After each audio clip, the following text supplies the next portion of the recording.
の鬼人海賊艦隊総隊長銀。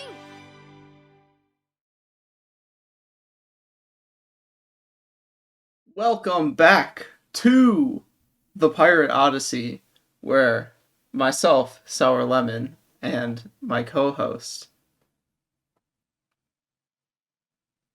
CamCam talk through the experience of watching the One Piece anime from the perspective of a longtime viewer, myself, and a new viewer, her.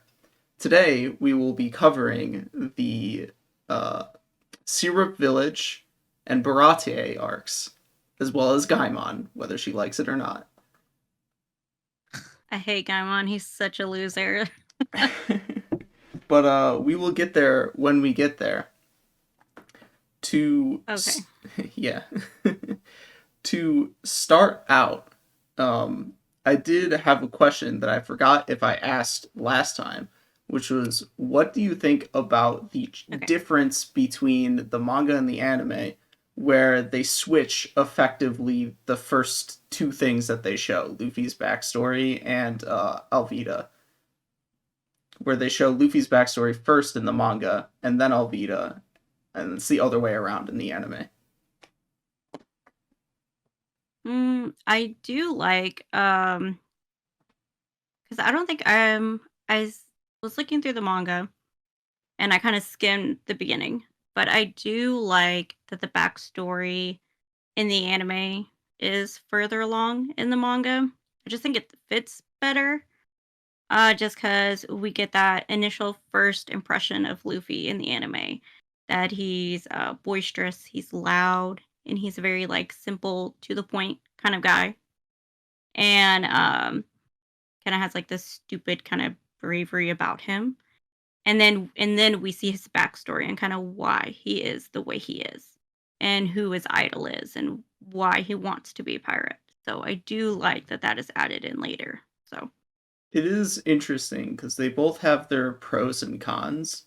The way that the mhm. anime does it is more of like a typical storytelling structure that you find in a lot of shows and whatever. And it makes sense where you're starting out where the story is, where the story itself starts, as opposed to the way that the manga does it, where you're starting before the story. But I, on the other hand, Right. actually like the way that the manga does it better, because I think it is a better Oh, okay. introduction to what One Piece is about, as a series, as opposed to starting Okay. with Alvito, which is just an introduction to who the main character is as it currently stands. But they've both got their pros and cons, and it's not a big deal either way. Yeah. And yeah, that makes sense. I do kind of like when anime and like manga kind of just throw you into the story and then kind of do the introductions later. Or do like the world building later on in the story, or as the story flows, or as the characters tell it. So I do like that aspect better anyways when it comes to manga. Yeah, I mean, backstories typically happen in the middle of a story, anyways, alongside emotional Yeah. beats that they're relevant to. But to be fair, Hmm. that's not Luffy's only backstory. But that is way Yeah. down the line. For now, we're Yeah. still in the For East later Blue. days. And so, starting Yeah. out, actually, even before we get to Syrup Village, we actually have the entirety, we actually get Zoro's backstory. Whereas before, in the Marine base, which by the way actually is technically a part of Romance Dawn as an arc, it's not its own separate thing, which Okay. is odd, but it's also because the two of them are short. Yeah. Um, you kind of get a glimpse of it where he's like, oh, I have this dream to be the world's greatest swordsman, but doesn't really elaborate. But prior to Seer Village, we actually get that Yeah. elaboration. So, what are your thoughts on Zoro's backstory? Um, I guess I kind of like the idea that he has this friend who, or he kind of like jumps into sword fighting just because, and he kind of has this rivalry with a girl, and she's a better swordsman or swordswoman. I don't know. than he is. But she doesn't like, or she can't, I guess, own the dojo because like she is a woman and there's only so far she can go. And she tells Zoro that he's lucky to be a boy, and because being a man in society has more advantages than being a woman does, and I think that's a fact we can all kind of see. And and so Zoro tells her like, no, that's not like you can be whatever you want, like we can do this together, and then he kind of takes on her dream. And I do like that because she dies. Spoiler alert! Spoiler alert! She dies. And I do like that he kind of takes on her dream as his own, and that kind of pushes him forward to become the greatest swordsman. And that's kind of his purpose in life. So I do like that. Um, so yeah, I did find that interesting. Yeah. I don't think it's too weird to be really close to a friend, and when they pass away, you take on a part. You take on a part of them, like kind of like in Bleach is like you take their memory and you take their heart into your heart, and you treasure that and take it along with you on your journey. So yeah, I do like that. Yeah, it does have this interesting element that it sort of introduces of like misogyny and patriarchy, but I think that would be more interesting to talk Yeah, about when we get to Logtown. Um, for now, yeah, I think you touched on something that's actually very important that I didn't even think about in regards to Zoro, but is a major core theme of One Piece, which is inherited will, and how Zoro's dream effectively, more so than most of the other Straw Hats, actually, I'll have to think about on that more as compares to the other ones. But Zoro's dream is hmm effectively an inheritance of Kuina's dream, even though he also had the yeah, dream himself. Um, so it yeah, is very interesting on that front. But some of the more funny parts of the backstory include why Zoro uses three swords. So, what are your thoughts yeah. on like the way that it's developed that he comes to use three swords? What what is the idea? Is like when he's young, is that he uses more than one because like two is better than one, right, or something like It that, started out when he challenged the right? dojo. Initially, he took all of the Yeah. bamboo swords that the dojo Oh had yeah, into that's his right. hands and mouth to use them all Yeah, that's right. simultaneously. He was like dropping them as he was Yeah. bowing to Kuina. Yeah. And like obviously, Yeah. if your skill as a swordsman is good enough, you don't need to use more than one sword, especially in the world of One Piece where that the dynamic of like more swords equals better definitely doesn't track. Um, Yeah. but it is it's interesting that he decided, with each additional sword that I use within reason, it will increase my chances of beating Kuina in a swords fight. And it just never happened because she was always just straight up better than him. Oh yeah, Um, she was just always like way better. And I mean the idea of just like having more swords is gonna make you better is such like it's such a stupid concept. But like he makes it it's, work. So like, good for him, I guess. it's You know. childish, but he was a child at the time. Yeah. A Yeah. buff And it weightlifting just stuck. child who just benched massive rocks. Um, Oh yeah, I forgot about that part too. Little stick child like benching rock, yeah. Yeah. And the other thing worth noting is that swords are another form of inherited will in this series, in that like the swords that Zoro uses themselves oftentimes have some sort of like backstory or importance to them. They're named swords. And the sword that he Yeah. inherits from Kuina, the Wado Ichimonji, is like the physical representation of their combined dream. Um, Yeah. And he gets it from her dad, right? He asked for it. Is that right? I can't Uh, remember. I don't remember if I think he did ask for it. But he was Mhm. the strongest Okay. in the dojo after Kuina, anyways. So, the Mhm. dojo master did give it to him under that those auspices. Yeah. And then, of course, there's how she died from falling down the stairs, which Yeah, is I an find odd that fishy. choice. People have Yeah, I'm found like,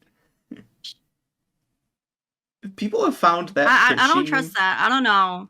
Yeah, people have found that fishy for the entirety of the runtime of One Piece, but I will tell Oh my you, god. Okay, great. it has not changed. She has died from falling down the Oh, that makes me stairs. so sad. Yeah, and That makes me so sad. I really liked her. yeah, there is this interesting idea of the fragility of life as it pertains to that. But like Hmm. in the context of One Piece, I don't really see a whole lot of meaning like as the series goes on that's like drawn out of that. I don't see a whole lot of cohesion on that front. Especially when Yeah. basically all of the characters are superhumans who can weather something as simple as falling down the stairs. So, Yeah. I mean, like, they can, like, just sleep off an injury, a life-threatening injury like nothing. Like, especially huh? Zoro and Luffy, they just sleep off the wildest injuries.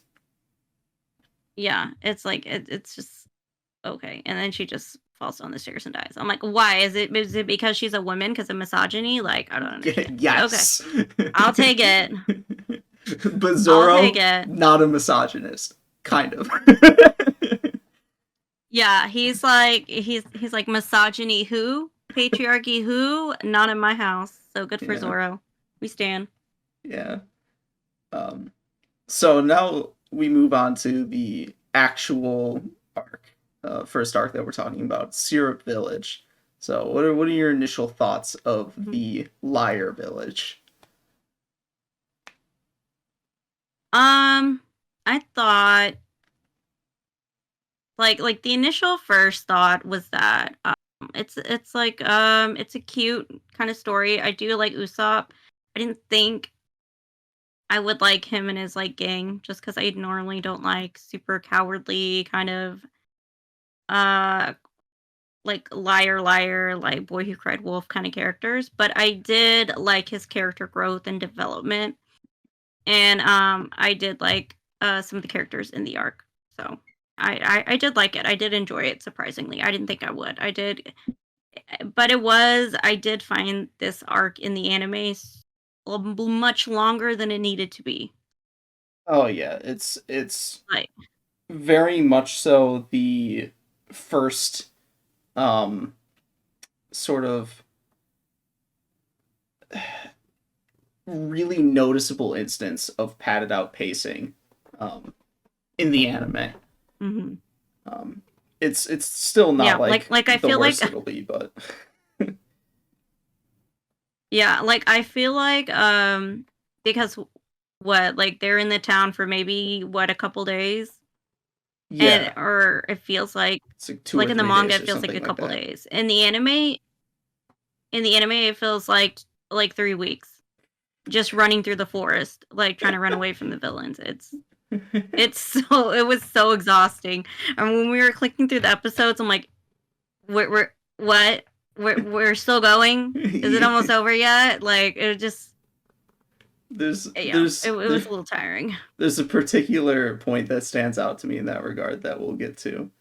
Um, Hmm. but to start out with, you have this introduction of Usopp when they head to the island, of him LARPing as a massive pirate captain, and him and his 3 little proteges, sort What, of onion, pepper, and carrot? Is that right? onion, carrot, and Something like that. I do forget the third one.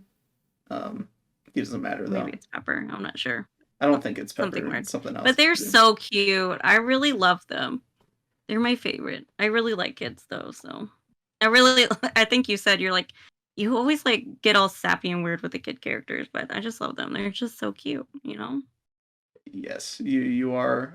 I've noticed that you are one to enjoy kids. Um, but But the main focus of this arc is, of course, Usopp, who is, at least for the duration of this arc, but also going forward, a combination of a of The Boy Who Cried Wolf and Pinocchio, both literally in Yeah. his design and across his story. So what do you think of his design and what his choice of weapon and fighting style? Um, his design in the anime, I think, kind of tones down like the over exaggerationness and like the over like kind of cartoonish. Like I know One Piece's design is very cartoonish, but I feel like the anime kind of like brought him to life a little more than the manga did. And so I do like the art style of or the way he was animated in the anime better than I saw him in the manga. The But animation does like probably I do didn't him a lot of favors when he's like reacting to things, having that element of yeah. actual like fluidity and motion does probably help with a lot of the really like dumb faces and whatnot that he makes. Oh yeah, definitely.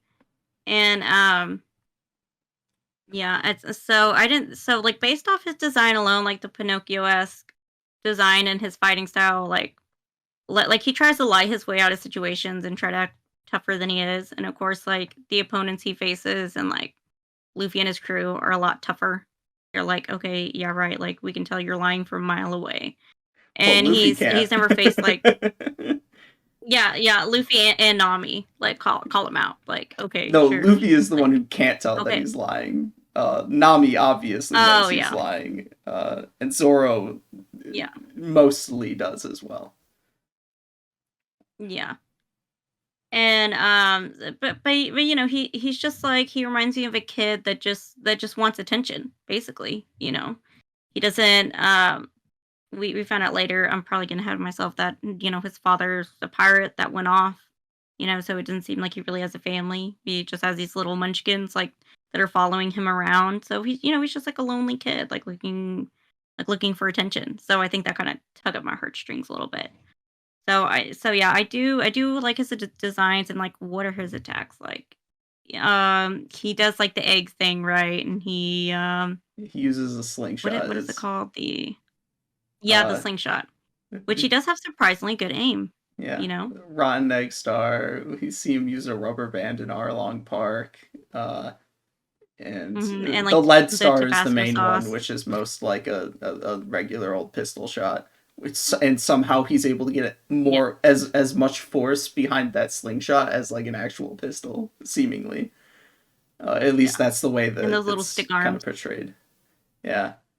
Um. Yeah.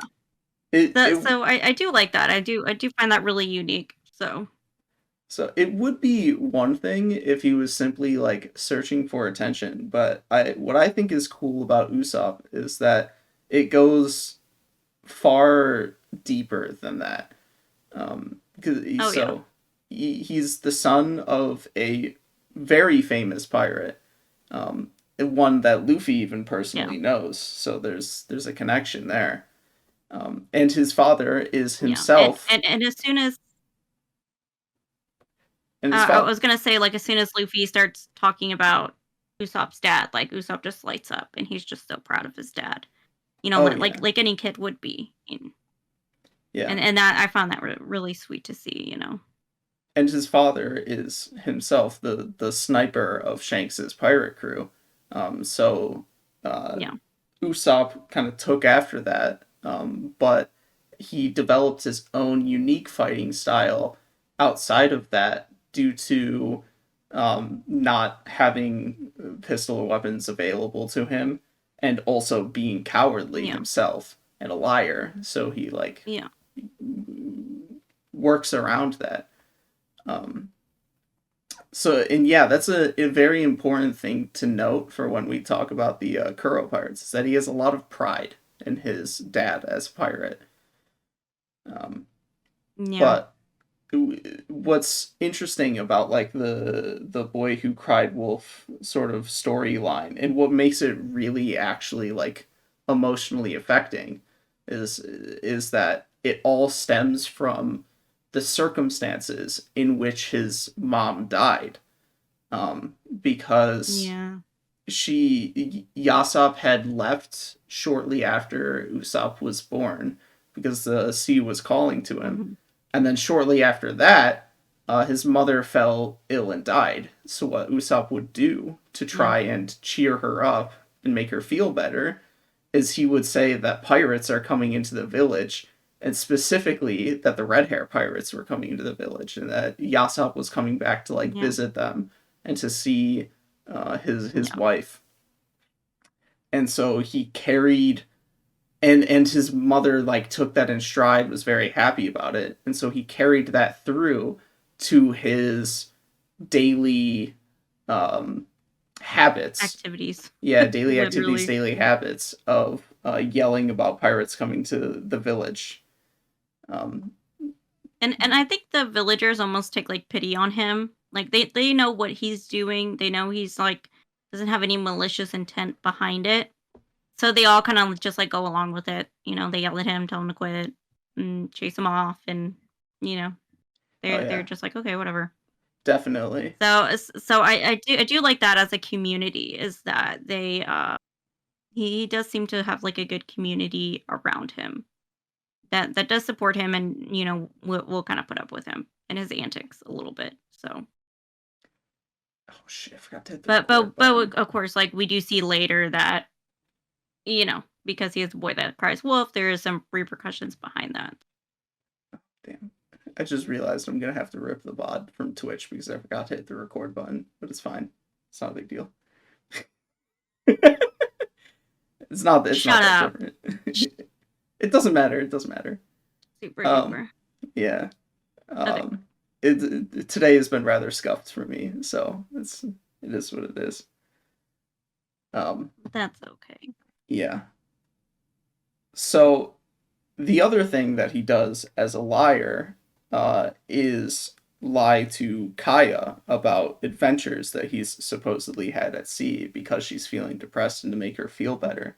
So you also Yeah. see not only was he kind-hearted in the context of his mom dying, but he's also kind-hearted to Kaya and to everyone really. He's a very kind-hearted person.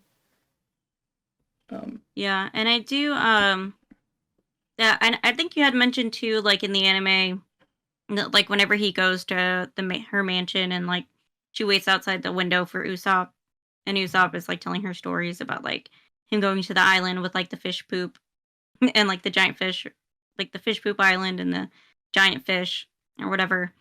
And I guess like in the manga they're kind of like she's out the window and he's like sitting by the tree side by side. And in the and in I guess in the anime like she's like on the second floor and he's like up in the tree. So I do like that depiction a lot in the anime. It's kind of like a Romeo and Juliet esque, like they're kind of like two worlds apart. So I Yeah, do like it the is way they did that evocative in of the that. anime. I also did not realize that there were any differences in that regard between the anime and the manga. I did not know about that. I Um, thought you mentioned it, but maybe not. no, it was probably something Maybe else. it's such a smart idea that I just thought you made it up, but it was me. Yeah, you know me, I'm the But smartest guy. of course. But I do like Kaya too as like as somebody with a disability and who has like been like bedridden at like for 2 years of my life at one point. It is nice to have like people call you and like people take notice of you and just like tell stories and like yes like it doesn't even matter if they're made up because it's just that person's presence and that person taking time out of their day to like communicate with you. It's really important, and Usopp knows that, and Kaya appreciates that. So I do love that communication style, but between those two, and that's also what made me like fall in love with Usopp even more. Like I was like, oh, my heart, you know. Yeah. So The thing you might have remembered me saying is that some of the stories that he told are actually truths, though oh obviously yeah, that he didn't experience them. Like the goldfish one, if I remember correctly, Oda confirmed that that's, or it was shown later on that that's like an actual real thing. That there is a goldfish oh yeah, the size whose poops are the size of islands. Yeah. And I think he said like he chopped it up and the people were still eating it to this day or something like that. And she's just like having a ball about it. And that that's super sweet. And of course like and Nami sees it and like the kids see it. And of course they see that side of him and they appreciate that side of him as well. And then of course like the butler shows up. I hate that guy. Like he's like literally the devil reincarnated. Like I just hate him. I hate him in did his stupid glasses. I did write down just the worst in regards to him. Literally just the worst. And at first like he shows up right and he's like Usopp, get out of here. Like you're a bad influence on Kaya. Like you're no good. Like your father's a pirate. And I'm like, okay, like I can understand, like maybe the overprotective like father figure. Okay, I get it. Like okay, it's kind of crappy, but like I understand. And then of course later you find out he's the freaking devil himself, and it just sticks you off. Like I felt so betrayed. I really felt betrayed. I did not catch on that he was going to be like the final boss. Like, and I think you mentioned like he like pushes his glasses up like this. Yeah. And you're like, oh yeah, isn't that kind of weird? He like does that with his glasses, and I was like, yeah, I guess, but like I just just went over my head. I didn't catch on until later. Yeah, he is kind of initially portrayed as the cool butler character in the same vein as is it Black Butler is the series? If you of course ignore the giant turds on his suit, so. Oh. Yeah, you were trying to make that joke, and I was like, okay, I think I can kind of get where he's going, but like, okay, I'll just ignore it. Like, whatever. It's childish, but okay. Well, it's just, I mean, Oda has a lot of childish humor. Oh, yeah, for sure. You can tell. And it's funny. Like, and I still didn't catch on. I still didn't catch on. I just did not get it. Like, just oblivious to the whole situation. Yeah. So speaking of the butler, Clawhador, going back to Usopp having pride in his father, that's actually the initial point and source of conflict between the two, is he insults Usopp's father relentlessly at that. Oh yeah. And Usopp, like a filthy pirate, like no good, yeah. Yeah, and Usopp is unable to stomach it because he's so proud of his father. And actually, it's in much the he reacted in much the same way that, say, Luffy and Zoro, for that matter, would react, in that it doesn't matter how much you insult their own personal pride, but if you insult the pride, if you insult like somebody else who's close to them, another person that they take pride in, a friend of theirs, that's when you anger them. Yeah, and even Luffy was upset. Like you know, he was kind of like, you know, Usopp can fight his own battles, like kind of like whatever. Like Luffy's kind of the person that stands and observes until he like feels the need to kind of jump in and like help out.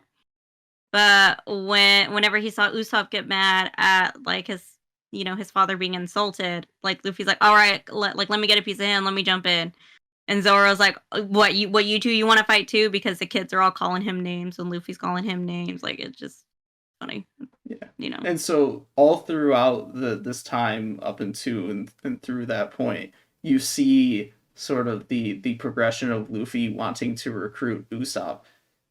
Because at first it's like, oh, here's this funny guy who's a good sniper and a liar that would be neat to have on the crew, and also he's the son of Yasopp, and I like him. Yeah. But as Luffy gets to see more and more of Usopp's kindness and the same qualities that Luffy himself holds on to, he becomes... They become, as Luffy puts it, friends, and they should join together at the end. And I guess like Luffy is trying to, right? They stop at this island, or Nami, like she decides to stop at that island so they can get a ship, right? And so like they stop at Kaya's mansion to like hopefully get a ship from her. Oh yeah, right? I did forget to mention that the entire basically the entire reason they stop at that island is because they need to get like an actual ship instead of like a fucking rowboat. Okay. for Yeah. Nami to actually navigate and do Yeah. stuff with. Yeah. And of course Kaya's like her parents died mysteriously.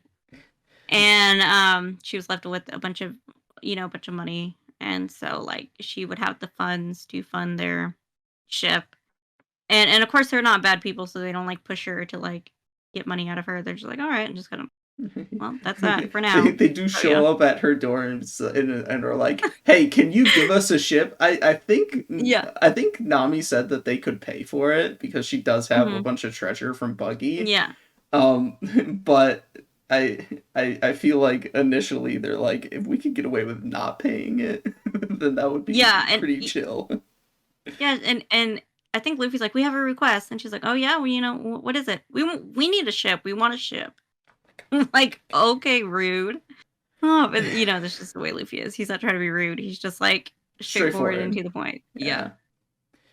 Yeah. Um, and so what happens later with Usopp is, of course, he uncovers the butler Klahador's plot to assassinate Kaya and steal her fortune. Mm-hmm. Or rather, his name being Captain Kuro, Kuro of the Thousand Plans of the Kuro Pirates. Yeah. He had And like faked his own death. Yeah. yeah, he had faked his own death.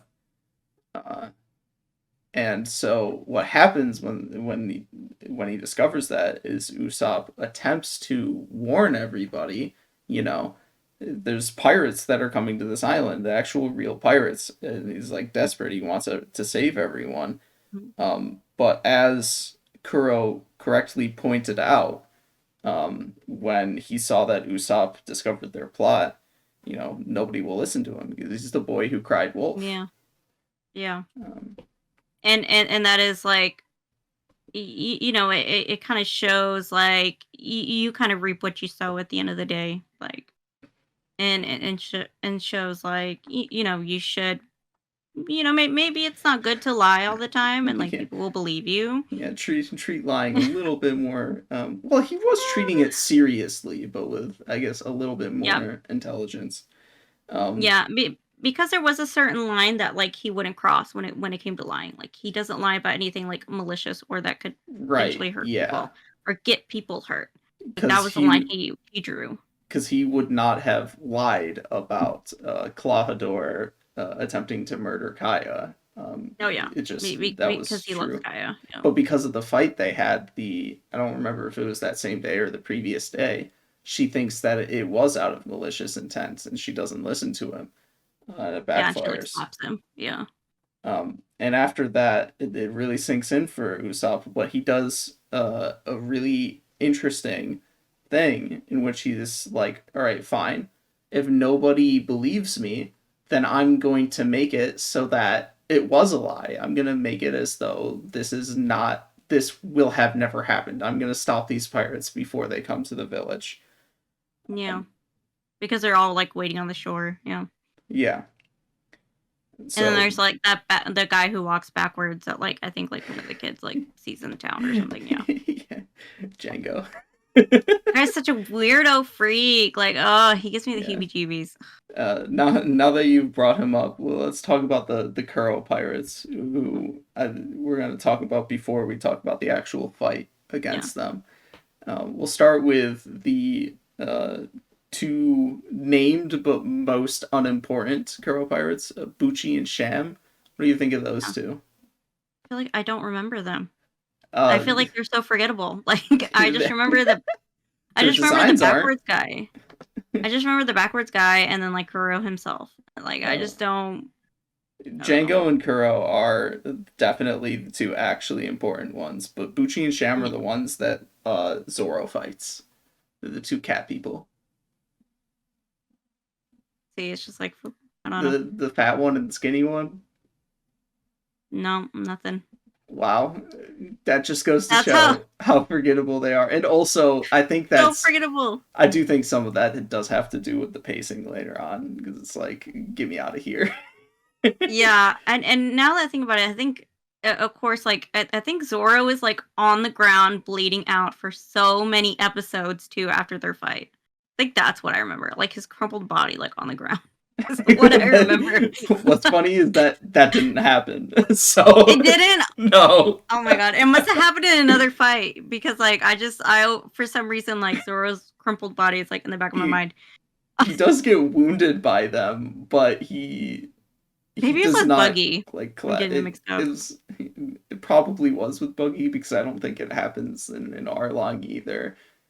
It was Buggy. I don't know. See, I just don't remember. It's just like Yeah. forgettable, boring. Well, But I mean, you can talk about the cat people. Tell me about the cat people. I don't remember. I mean, I don't really have much to say about them either. They do this Oh my God. thing. Well, I'll mention them a little bit further when we actually talk about the fights. Okay. And then of course you have Django, who's a very obvious like Michael Jackson riff, in that he just moonwalks everywhere. Yeah, and it's like flashy suit and his like hat, like typical Michael Jackson. Yeah. Yeah. So what do you think of his aesthetic, but more importantly, the running jokes associated with him? I can't remember what the running joke is, but like I don't know. He's just a weirdo, bro. He just gives me the creeps. I don't know if it's maybe just like him, just like chasing after the kids, and like Kaya like gives me the heebie-jeebies. I don't know.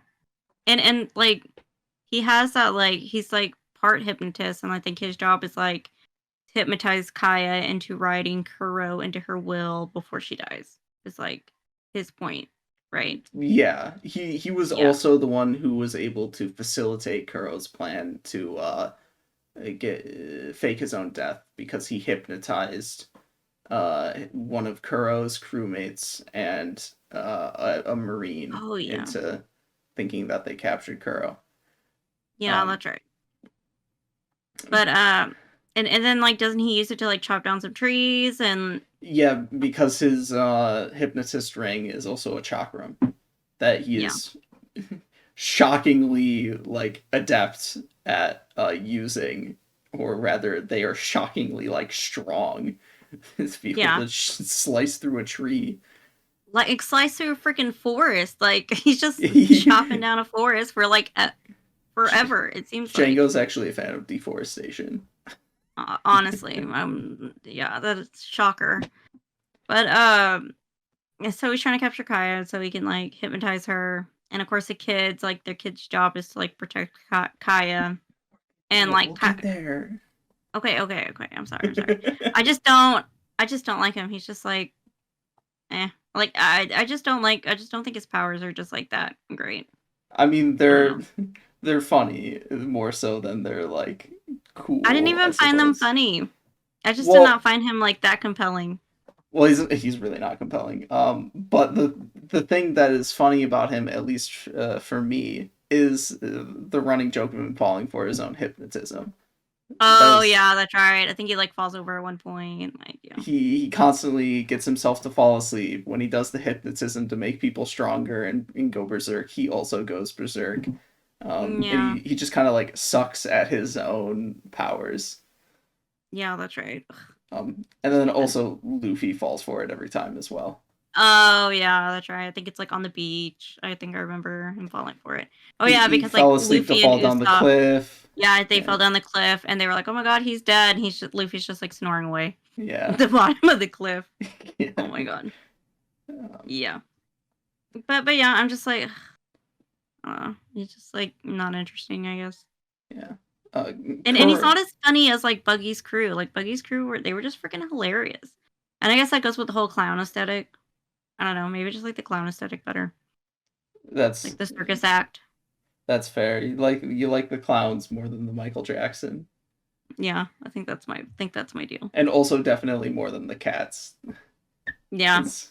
The cats, I'm telling you, I don't remember. Unless I fell asleep at that point, I don't know what happened. It's a fun like theming for a pirate crew, but it's also not as memorable as the circus people. Yeah. I think in part because Kabaji and Moji are so stupid. They're just so stupid. Yeah. I feel like they are. Yeah. In any case, the real main like actual pirate is Kuro anyways. Mm-hmm. So what do you think of his design and fighting style? with his like Cat long claws. like Wolverine claws, Yeah.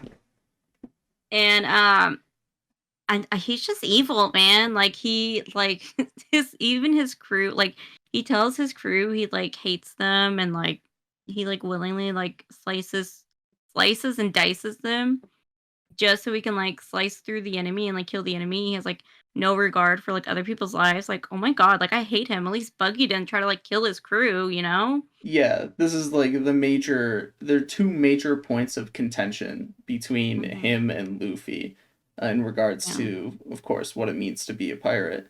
And that is, first of all, he has no regard for his crewmates, no camaraderie with them. He'll sacrifice them Yeah. at will. It's very self important.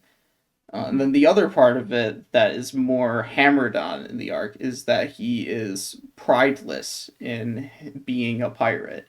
He basically used it as a means to be rich, and then he got sick of that lifestyle, and so he ditched the pirate name. Um, Yeah.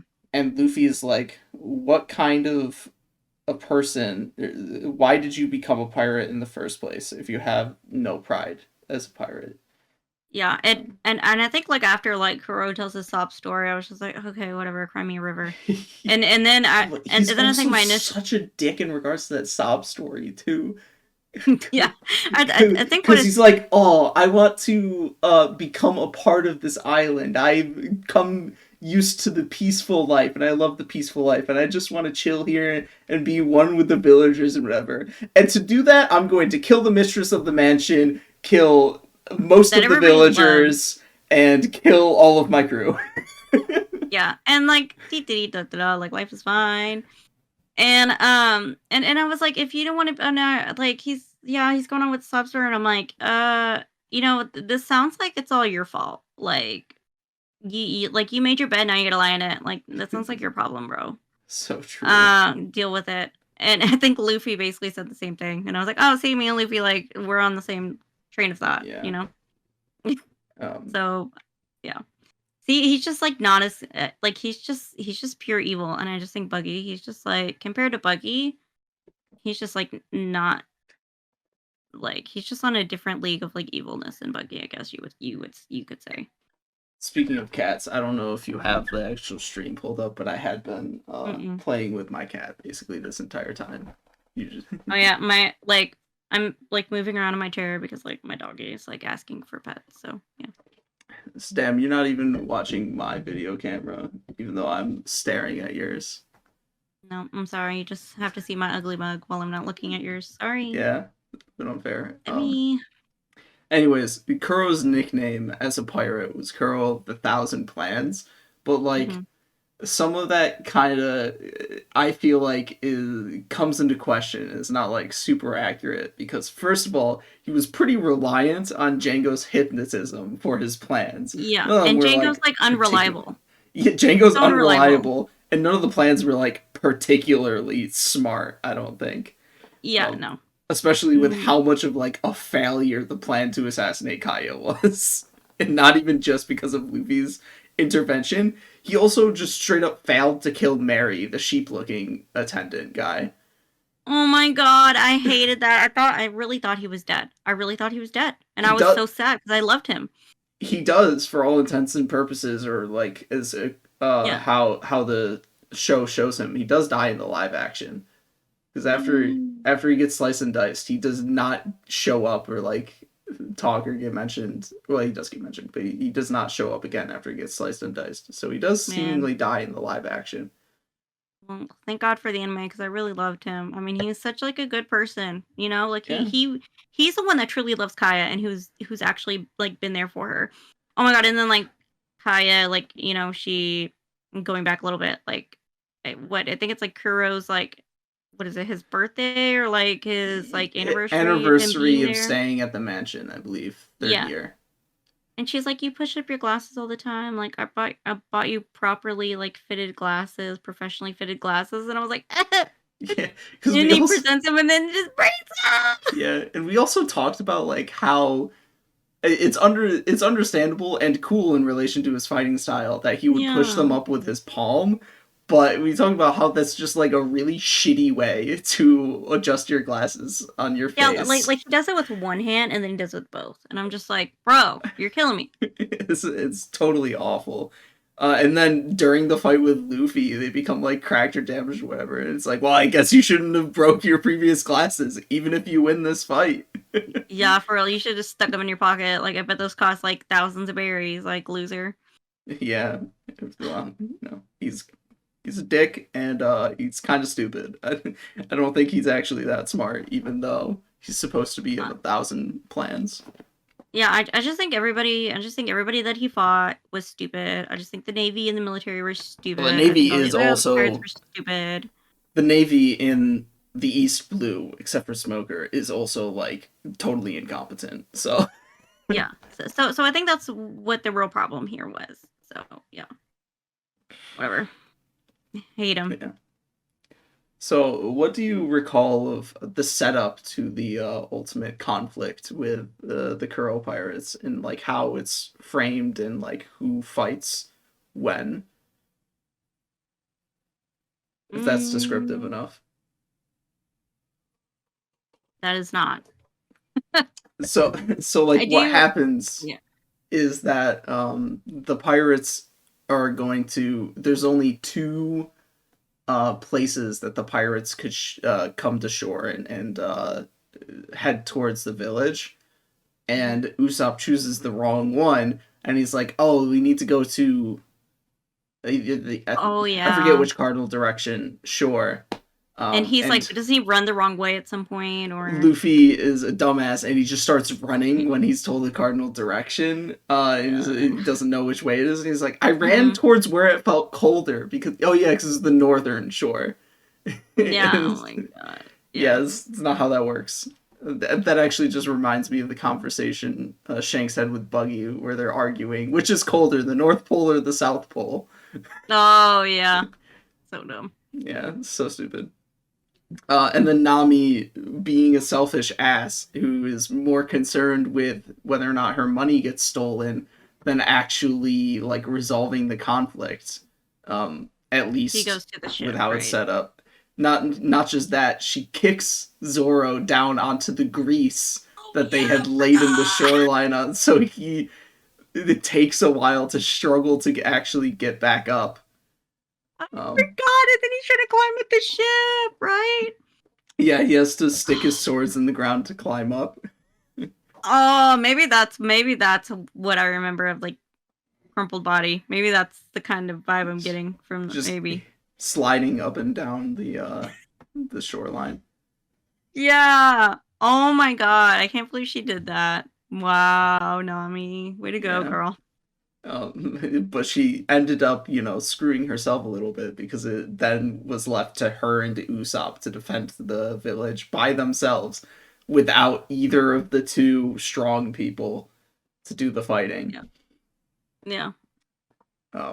But Usopp, at least having Usopp there is, of course, contingent with the themes of the arc, in which he is determined to stop the pirates at all costs. Because even though he's a coward and even though he's a liar, he knows when he needs to stand up and fight, when he needs to be brave.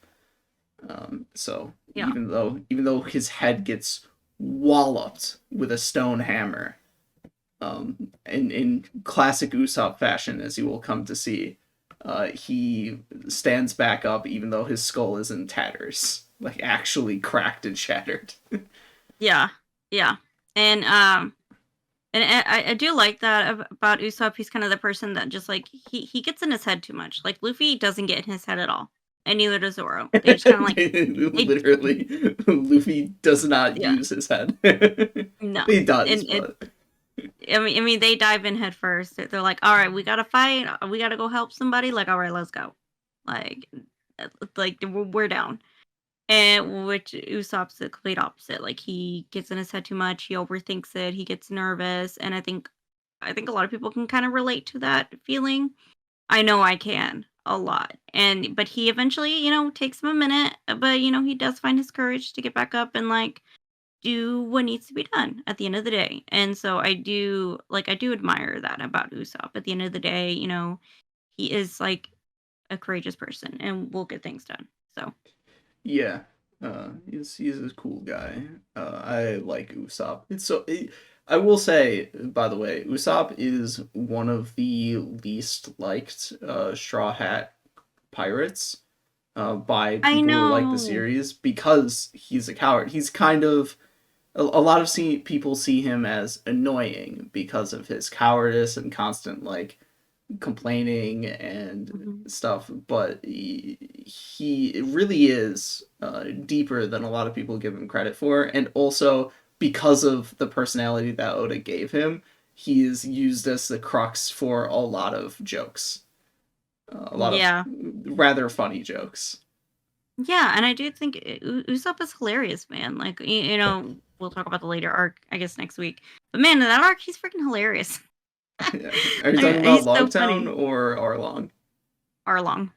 He's good in Arlong, and that's Yeah. another instance of him being, in addition to funny, a good character. But of Yeah. course, And we were I talking remember about like earlier.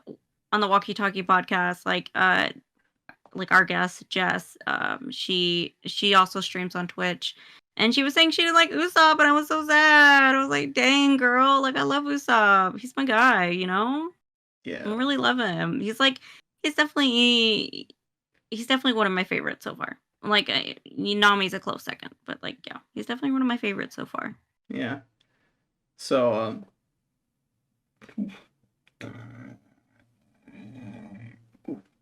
excuse me. So following the uh Usopp and Nami standing up for the village and defending by themselves, Zoro and Luffy actually show up at the same time, but Django does his hypnotism to like buff up the Kuro crew and hypnotizes Luffy as well. He's a dumbass. And what happens is he storms down the beach, he goes up to their ship, and he pulls off the. I looked up what the names of the parts of the ships are. The keel slash figurehead. He tears it off from the ship. And so what I wanted to note about that is, first of all, it's funny and stupid. But more importantly, I feel like this is when you really first start to get an understanding of just how strong people are in this series, Yeah. especially the likes of Luffy and Zoro and later Sanji, where Hmm. they are superhumans. They are doing some like absolutely buck wild shit. Oh yeah, for sure. Like it's really ridiculous how how strong some of these people are, and they're just able to just like destroy ships like it's nothing, like all in a day's work. I want to go sleep it off now. Whatever. I mean, you do have to do Wild. some level of power creep, I suppose. Yeah, in a Yeah. series this long, people do have to get stronger and stronger. Not to Yeah. mention, people Apparently have like we super get like wacky god tier powers. level or something. I don't know. Apparently. I don't want to say anything because it'd be a spoiler for something that's really funny. Okay. Okay. Yeah. Um, At Twitter, but yeah, so yeah. goes. Uh, so Zoro fights Bucci and Sham. So like the thing is with this fight that you evidently don't remember is that Still don't. yeah, the string bean of the two, the thin one of the two, Sham, steals two of Zoro's swords, since Zoro only took out one initially to fight against them. Hmm. And thus Zoro struggles against their onslaught because he's only using one sword. He can only do so much with one sword. Uh, and then Nami uh, goes out of her way to get Zoro's swords back for him, Yeah. in the So process getting sliced in the shoulder by Django. I think I remember that part. Yeah. And I'm like, okay, thanks, Tommy. Thanks, Yeah. girl. And of course, now that Zoro has his three swords, he's like super cool again and just like instantly defeats them. Yeah. Um, but I'm like, here yeah, is Nami, after what you did to Zoro, like, you needed to, like, put in some work, girl. So, yeah, yeah. but here is where that pacing issue like really gets thrown into your face because Yes. this is when Kuro shows up and he's like, "You guys have 5 minutes to end this fight and get to doing to raiding the village before I hop in and just murder everyone." And I will say, You're like, what? to the credit of the anime, it is not terribly much longer than 5 minutes in actual runtime. But at the same time, the actual substance of stuff that happens in the meantime is like totally nonsensical how little happens. It's basically yeah. people just like talking about the fact that they only have 5 minutes and not actual fighting. And there's a lot of like Bucci who's like gone berserk at this point thanks to Django's hypnotism, just like Yeah. doesn't fight Zoro even though he was told like 3 times to fight Zoro. It's Yeah. like, what is happening? Nothing is happening. Literally nothing. I mean, but like I said, we're running in the forest forever, and then like That comes actually after the 5 minutes thing, but it's oh my god, I feel like it's all in the same span. it I feel like is it's it just is like all like, and I feel like that's the thing with like with One Piece. It's just like we go like in a circle, you know. Yeah, I mean, structurally, One Piece is a lot of like running around and getting people to their like final fights in any given arc, and sort of shuffling people around with different opponents. But that in of itself is not like necessarily bad pacing, and Oda oftentimes uses that in later arcs for the sake of character development. Um, but it's more so just like a total stagnation of anything happening at all in this case. Yeah. So I think this is the time where like I started to like get real sleepy. I think this last stretch of like episodes is when I really started to like doze off. Yeah. So but like I do remember the Luffy and Kuro fight a little bit. Like like with the slicing, and you know Luffy eventually like has the willpower to like beat him up, and I think Luffy does get pretty torn up, right? Like he gets slashed up pretty good, and like I think Yeah. he has to like bulldoze his way through the slashes at that point. Is that right? Yeah, but as compared, you'll like notice with later fights that Luffy gets into, he wasn't really injured from Kuro. Like Yeah. he did get cut up a little bit, but those, especially, you can especially tell with the way that Luffy basically like shrugs it off. Those were not actual injuries for Yeah. Luffy. Yeah, but like I guess the way the pacing is, it does feel like really intense. Yeah. And I would say most of what that fight like boils down thematically to is essentially because Kuro has no pride in himself as a pirate and his crew, he's not going to be able to win against Luffy. Yeah, and I think he says like who is this guy? Like, and I think his crew too is like like who is this guy? Like this is crazy. Like what's going on? Like nobody's been able to beat Kuro at this point. You know, like like in the anime at least, like classic like One they're Piece all fashion. yeah, they're all giving like commentary as the fight goes on.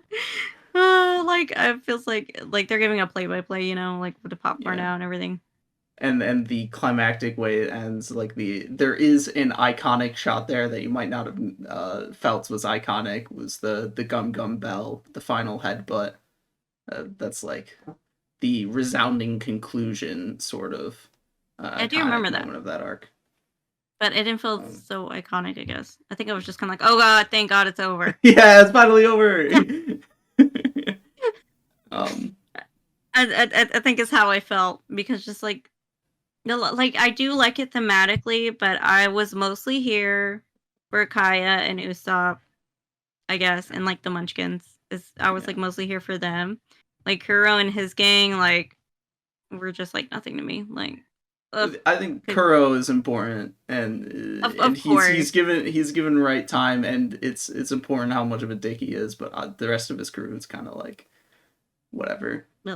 The important thing to remember for the future about Kuro's fight, it's not like actually terribly important, but just like sort of foreshadowing, is that attack he uses at the end. the cat out of the bag attack or whatever he calls it. Oh In yeah, the which stupid he's name. in which he's like flitting about the battlefield so And fast you can't see him. they don't know, like none of his crew knows who's going to be hit with the attack, you Yeah, know. yeah. It's just worth keeping in mind, like the way that what that attack looks like. But as you said, the more like uh sort of engaging thing that was happening is when Django, even though it was also a bit plotted out, is Django chasing Kaya through the woods. And then Zoro and Usopp stopping him, and Usopp demonstrating, he is actually a good sniper. He sniped that man after Zoro cut down some Oh yeah. trees. Um, Oh yeah. but what's cool about that is how the three little boys, the three little Usopp pirates, um, were thinking to themselves, we can save our own asses if we run away now from and ditch the sick Kaya who like can't fend for herself, Yeah, or and Kaya tells them like, leave me behind. It's like not worth saving me. You guys are just kids, and I'm like, you're a kid yourself, Kaya. Come on. yeah, but they have witnessed Usopp's bravery at this Yeah. point.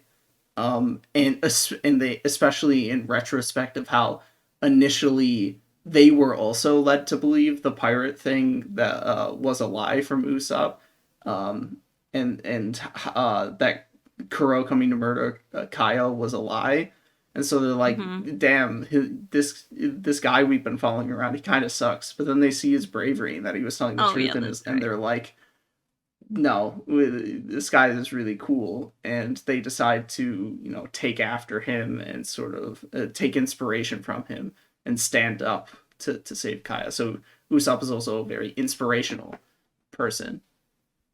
Yeah, and yeah, and of course, like the tug of my heartstrings, and of course, like they use underhanded tactics like Usopp does, and Yeah, because they're not and strong. it really does, work because like Django is just he's an idiot, Because he's stupid. and, Yeah.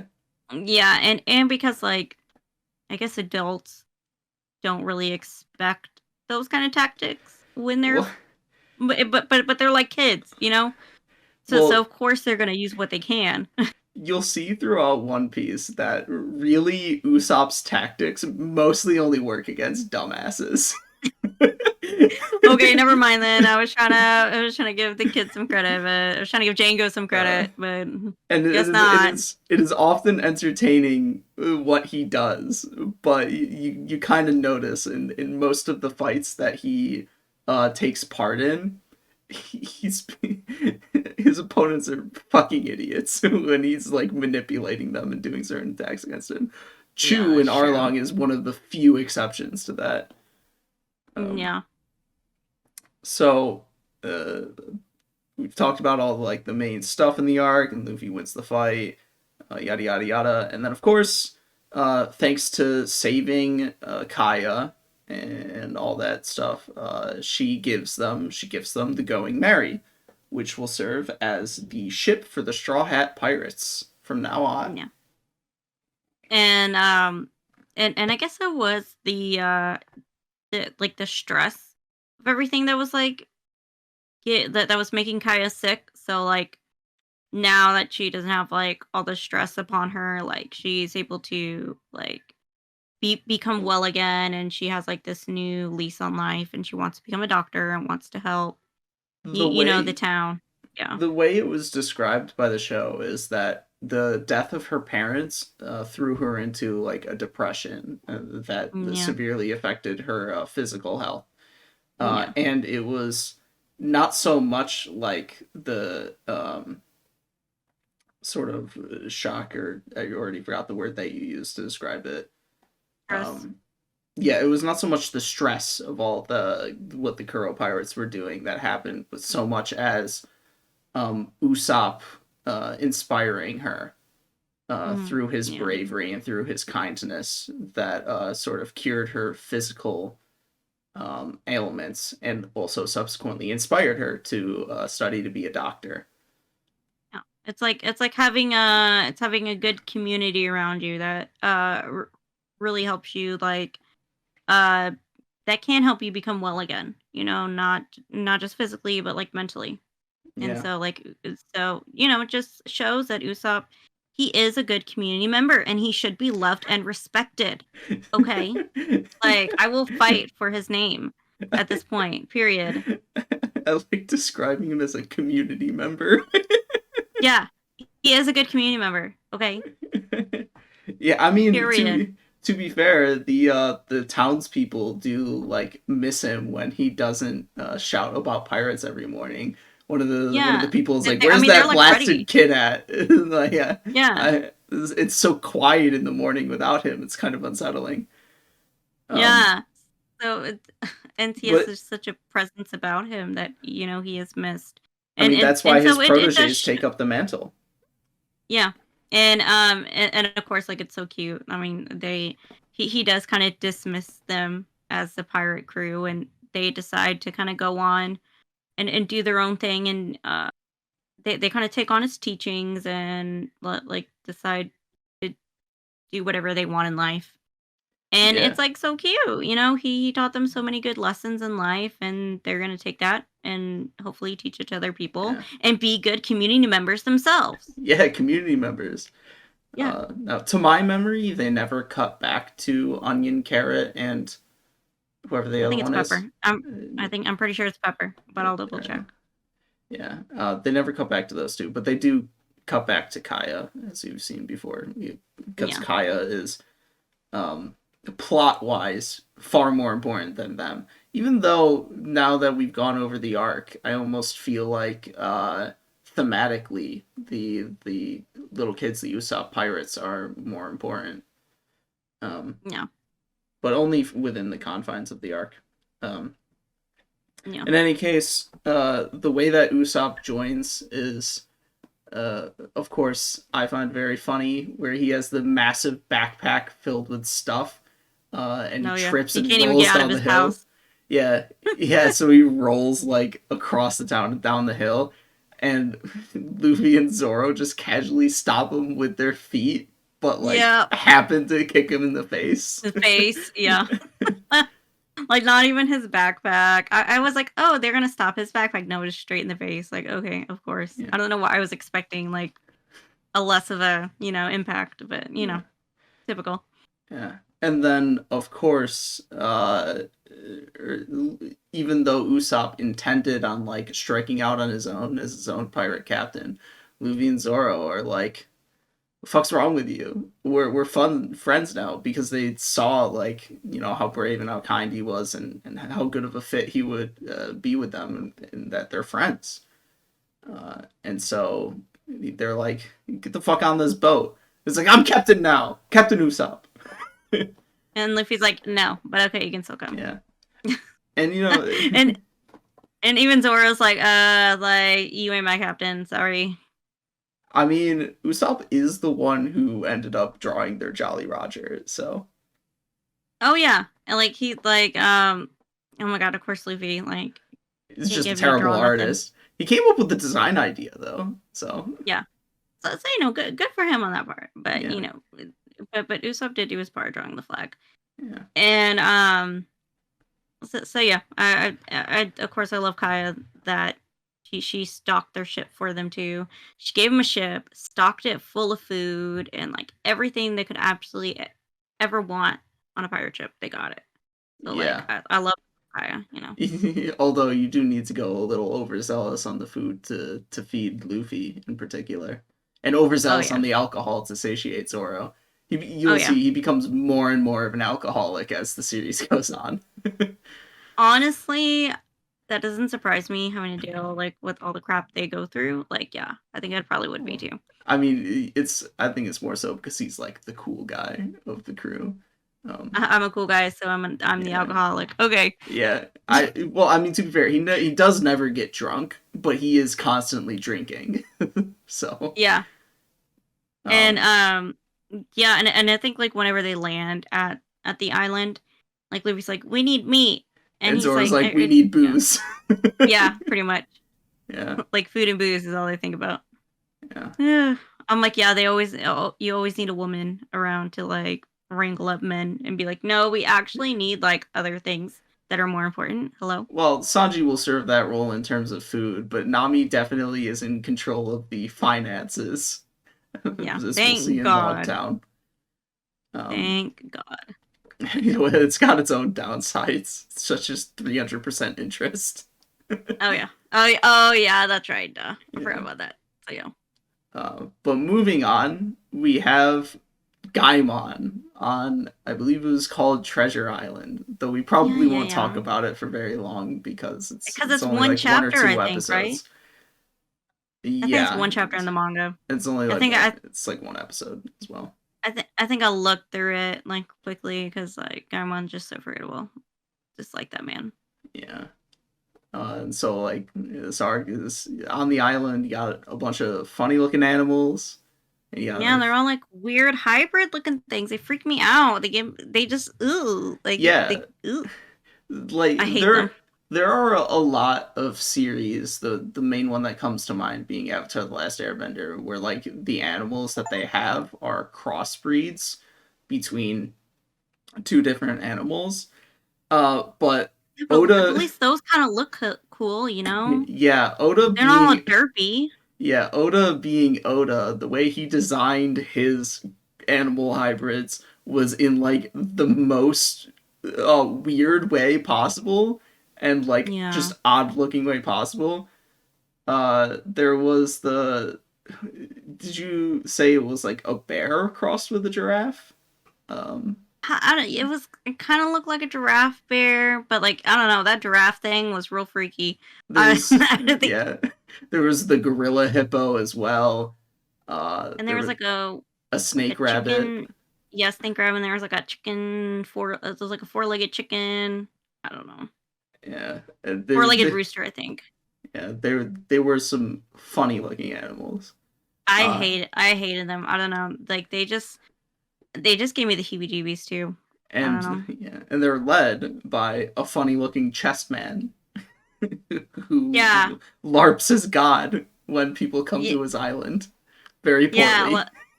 Yeah, like he's like, oh, I'm God, and like I guard this island, and da da da. Leave now or And you'll they're be like, cursed. yeah, and they're like, okay, really? And then he comes out, and he's like, Well, like he stuck in comes a out chest. because he shoots Luffy, but Luffy's made of rubber, so it, like bounces right Oh yeah, back. And then that's right. Luffy sees him like shuffling around in the bushes with his massive green afro.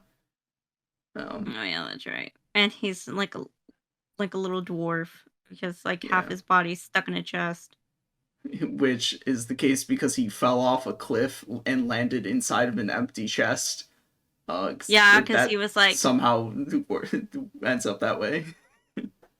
yeah, and because he's stuck like that. It's so weird. He's been like that for 20 years, so his body is like fused to the chest, I guess.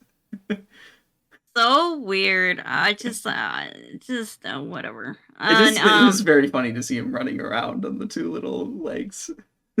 two little literally no, it's just feet. He just walks around with 2 feet. Yeah. You don't even see his legs. You barely see his legs. Yeah. And right, what pirate crew was he a part of? Did they say? I can't Nondescript remember. one.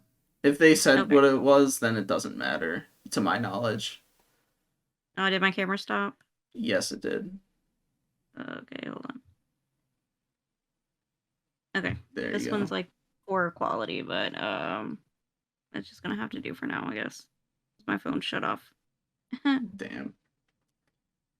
Okay, so So, sorry about that. yeah, I But mean, so the one thing I wrote down in that regard is that, like, you know, compared to Luffy's values as a pirate, it's not very pirate-like for his pirate crew to, like, inadvertently ditch him on the island. They never even did a roll call or went back for him. They just kind of, like, yeah, left him behind. yeah. So like that tells me he's just forgettable and boring and like useless. You know. Actually true. Sorry, sorry, Wow. Gaimon. Damn. Like Uh, I just don't even care. Uh, ugh. He just gives. worthless, boring, useless, and he's like pining for treasure that he doesn't even know is up there, right? And so they Right. climb up to the mountain to go see if there's freaking treasure up there, and there's no treasure. I'm like, you idiot, stupid. Well, it's actually kind of cool because it's affirming the theme of what the word treasure means, what treasure means to people. Because you could think that it's like jewels and whatever, like Buggy. But as Gaimon learns after living on the island for like 20 years, his treasure is actually the animals that he's living with, the wacky, weird animals that Yeah, people would try to that he poach. gets drunk. Yeah, I Yeah, think that was it. yeah. Don't the animals drink the alcohol and they get drunk too? Yeah, like okay, animal abuse, Daimon, Wow. and they're just all like derpy animals. They're just weird. Like oh my god, like I'm just like bomb the island. I don't even care. And it's a cool moment for Luffy too, because when he goes up there to see if the treasure's there and he sees that there's none, he like tries Tries to to lie. save Gaimon's pride in Yeah. what his life's meaning has been for all this time by saying, "I'm gonna take the treasure for myself." But of course, Gaimon realizes there's no treasure up there at all, and he's like, "Thanks, man, you're cool." Um, Yeah, and he like uh, he's like, it's nice having people, to finally see people. And Luffy's like, hey, like you're my friend. Do you like want to join our crew? And Garumon's like, no, like I gotta stay and take care of the animals. I'm like, oh, so you can like drug them and feed them alcohol? Okay, that's really taking care of them, but whatever. yeah, And good and, job, and then Gaimon. what does he think? Like people are gonna steal them? Like nobody wants those freaking animals. Like ew. I just don't like Gaimon. I'm I think sorry. he thinks they're gonna poach them. Yeah, Because I I'm like mean, they are good. rare animals. They're unique animals, so they would be, they would be worth a lot. Whether or not they're Good. actually like aesthetically pleasing, they would be worth a lot. Uh, okay. Aesthetically pleasing Yeah, freaking aesthetically rabbit pleasing. snake. And it's not even like Giraffe animals that bear. could. And I think like the giraffe bear like stands up on two legs and like walks around like picking its nose. Like ew, Yeah. so gross, bro. I hate it. I like it. I don't know. I'm like I get it like thematically, but I just didn't like it. I mean, it was a 0 out of 10 for me, but yeah. Wow, scathing. Wow, Don't even that's care. Whatever. Bye, well, Gaimon. yeah. Like, I'm glad you got to meet Buggy and all. I'm getting ahead of myself, but We'll talk like, about that later. whatever. Yeah. So moving on to the actual important arc, Baratier. We're gonna start out with the preface to Baratier and sort of the setup to it, which is introducing our next two side characters that will stick with us for a while, Johnny and Yosaku. How fucking I stupid they love are. those two. They're they're entertaining. I will give them that with like their duo poses and like dances and whatever. and and then they call Zoro Anaki, and I Yeah, think they try to call bro. Nami. Yeah, I think they try to Big call Nami sis. Anaki, and, and like in the manga they call her like Big Bro, like Big Bro Do they Nami, and actually use the term Aniki for yeah. Nami? Yeah, and Nami's like, "Why you gotta that's call me Anaki? Like, what the heck? Like, that's ew. hilarious. Like, what I gotta Oh be a big bro too, yeah, because like they get up on the ship, or because like one of them's like dying from scurvy. yeah. But like before that, it's Okay. even the other entertaining aspect of that is that they have a cannon on the Going Merry, and Usopp and Usopp and Luffy are like, let's test out this cannon. It seems like it'd be fun to fire. There's like a reef over there. Let's shoot it at that reef. Oh yeah, I forgot about that. Usopp nails it first try, but it turns out those two were chilling on the reef. So dumb. Yeah, Yeah. and so I think they try to like they try to defeat Luffy, and of course they like beat him up in 2 seconds or something. Yeah, while Zoro's Luffy like beats them inside, up. so he doesn't immediately see them. But yeah, Yosaku is suffering from scurvy, and of course Nami, with being the only one with any sort of like seafaring knowledge or experience on the ship, is the only one who knows what's going on. Yeah. And So cures it, and of course, what happens when you give someone some vitamin C after they get some scurvy? They're immediately cured and just get back and start dancing around. Except they're not, wow. And he starts coughing up blood like shortly after. Oh my god! And it's just ridiculous. I'm like, no, you're not Luffy and you're not Zoro. Like, calm down, sir. Yeah. Like, take a chill. Yeah, but Oda purposefully uses this as like a sort of springboard, jumping off point to talk about how one of the most important people that they could add to their crew next to make sure that they actually have all their dietary needs met and whatever is a cook. And so they're going to go on a food adventure on the floating restaurant, the Baratier.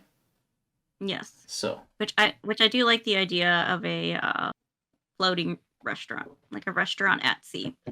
It's super cool. Yeah.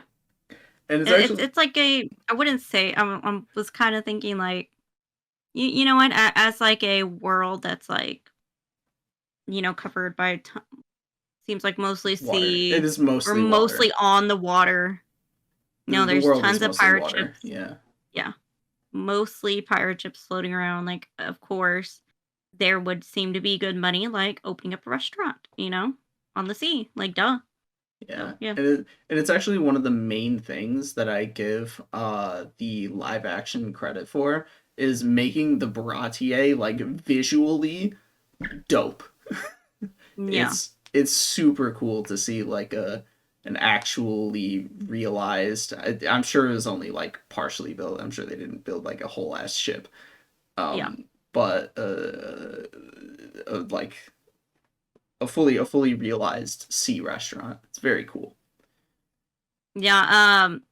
This might be going off subject a little bit, but like Udi and I were watching a movie that was like filmed. Like part of it was filmed like on a Russian like fishing ship, and then sorry, that's my dog. And then other parts were filmed like in a studio. They like built little sets and then filmed parts of it in a studio. So maybe that's the case for live action. I don't know. I'm fairly confident they did not build a whole ass ship. That would be like so expensive, and so unnecessary. But like and I think they like in the movie we watched, they rented a like Russian fishing ship, and they like processed fish. So like it was like a pretty decent sized ship. It was huge. So yeah, maybe something similar. I don't know. No, definitely what you would do for that kind of thing is just kind of build like a partial set, however much is needed for the camera work. You can definitely like fill out some stuff out with a green screen with some visual effects, and then just either construct like a pseudo restaurant or rent out like an actual restaurant space. Well, they probably constructed it because like the interior design was definitely like unique to what they were doing. Specific. Yeah. But it wouldn't be like an actual whole ass building that they or even room that they build for the sake of these sets. That's a waste of time and money and resources.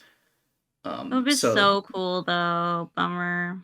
Yeah, but I mean, you can see what Hollywood does for sets and like where they build them, and you see it's like a whole lot of hollow stuff. And to their credit, it is rather impressive that you can create like within the movie give the impression of like a fully built out space that was effectively crafted for the movie, even though they built like maybe 10% of what would actually need to be done to build it. Yeah, that's pretty cool. I would like to see it then. Yeah, definitely. But that's off topic. What do you think of the arc of Baratier? Initial thoughts? Mm, I really liked it just because, like, I do like the idea of like a cook who like fights without using who like only fights with his legs because he doesn't want to injure his hands because his Yeah, hands are only cooking. And fighting but the love cook. yeah, yeah, and of course he's like a huge womanizer. Like of course, I feel like that's kind of like a trope of chefs. I feel like there's always like the chefs that are like flirting with women, but that's just like my experience working in restaurants. But anyways, All right, I was gonna say I don't recall that being a chef trope, but sure, go yeah, off. yeah, that's just my experience. But yeah, and like I've worked in like food and beverage, and like my sister is has worked in food and beverage for like 15 years, and she's like a general manager right now at a restaurant. And so like yeah, so anything like food related, and I'm like, all right, let's go. Like I'm ready for it. And so and I did like that it was fun, and I do really like the thematic elements of like Sanji being presented and like being introduced on board. And then I do like that Zoro has that fight. I can't remember the pirate's name. What was it, like Hawkeye or something like that? Or they call That was them Zoro's Hawkeyes? fight. You're thinking Yeah, of yeah, Zoro's Pearl, fight. but Okay, we'll talk about it, of okay. course. But I do like those two fights in the Baratier, and I just like the whole atmosphere of it, like that they serve pirates, so like the chefs have to be tough, and they have to be able to like get ready to brawl. But like, okay, they're a little bit like too full of testosterone. Like maybe they need to take a chill, you know? Well, So it's just fun, you it's know. Like the because atmosphere in the restaurant is fun. most of them are former like vagabonds and pirates Yeah, themselves. That yeah, yeah, and the we chef too. is actually this super endearing moment later on when they're talking about like when they first start defending the restaurant. They're talking about why they're like, this is the only place that would hire us, Oh yeah, and that's right. we want to be chefs, but this is the only place that would hire us because we're so like rowdy and aggressive. Yeah, So of and course we're gonna protect it. yeah, and really like whenever you work in restaurants for so long, like really like they really end up becoming your home, you know. So and you do like build your own like family, you know. I mean, when So you yeah. forget about the constant shouting and abuse in the kitchen. Oh my god, there's that's what's funny too is like there's so much like they have so much animosity and like verbal abuse, and I'm like, ah, just like working in the restaurant. I Yeah. feel so much nostalgia right now. I mean, it's a super like high pressure, high intensity environment Oh yeah. cooking. So it leads to people, even if they don't initially have that sort of personality, they kind of develop it by working in especially more popular like restaurants and kitchens, because it's just constant. You're just constantly cooking. You're constantly shouting about like what's going on with your cooking, how long it's going to take to cook things, and like whether or not it's cooked well and stuff like that. So Yeah. And so like it's just so yeah, I just really like that. Like I just thought all the cooks were really fun, and yeah, I they thought they were really good family Oda and you know, does have a lot of fun with that type of portrayal too, making them all like super aggressive towards each other and even fighting each other, but they still love each other. yeah, and even like fighting the customers when needed. Like sometimes the customer's not always right, you know, and Yeah. and like I think that as people who work in restaurants, sometimes that's like sometimes you just really want to tell the customers like you're not right now. Like okay, sometimes you're just not right, and you don't deserve to eat here. you know? The guy puts a fly in the food to try and Oh my god. hurt the restaurant and hurt Sanji, and Sanji's I like, was well, like, that fly wasn't there when I served you the soup. Get the fuck out of here. yeah, and I think I saved oh my god, I gotta find this panel.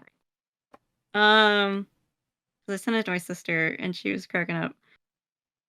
It was something like, oh yeah, it was like what the Navy officer who I put the I've fly in I his think he's a food in his sergeant, soup. maybe. I don't fully remember. Full body, Full right? body Is is his his name? name though. Yeah, Yeah, I think it's Sergeant Full Body. and he's like, this place stinks. The food's full of bugs, and the service leaves a lot to be desired. And he's like, and I'm gonna close you guys down. I'm gonna inform the authorities. And Sanji's like, close us down? Not if I close you down first. And I'm like, dang, Sanji. And And of I'm like, course, I he think that's all something we've all like wanted to say, you beats the know? shit out of him, So kicks him down. Um, yeah.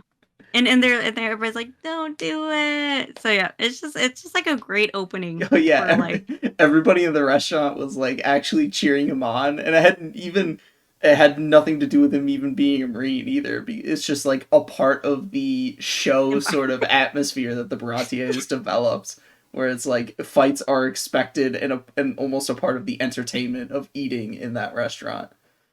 yeah, and then like the waiters all quit. Oh Like yeah, at the the beginning, waiters all quit the other day. yeah, and because like one of the cooks had told the waiters like, well, if you can't handle it, then leave, you know. And so I they think it was left. Sanji who told them that. Yeah, They like like finally couldn't take the environment anymore, and so they all fucked off. And Sanji's like, Sanji was forced to be the waiter instead. He's like, yeah, actually, I'm and the sous chef. Excuse me. yeah. So yeah, it was funny. It was it's just like it's a great opening to a new arc. Like I was like, okay, I'm ready for this. Like yeah, I like this. Yeah. Like this feels like home.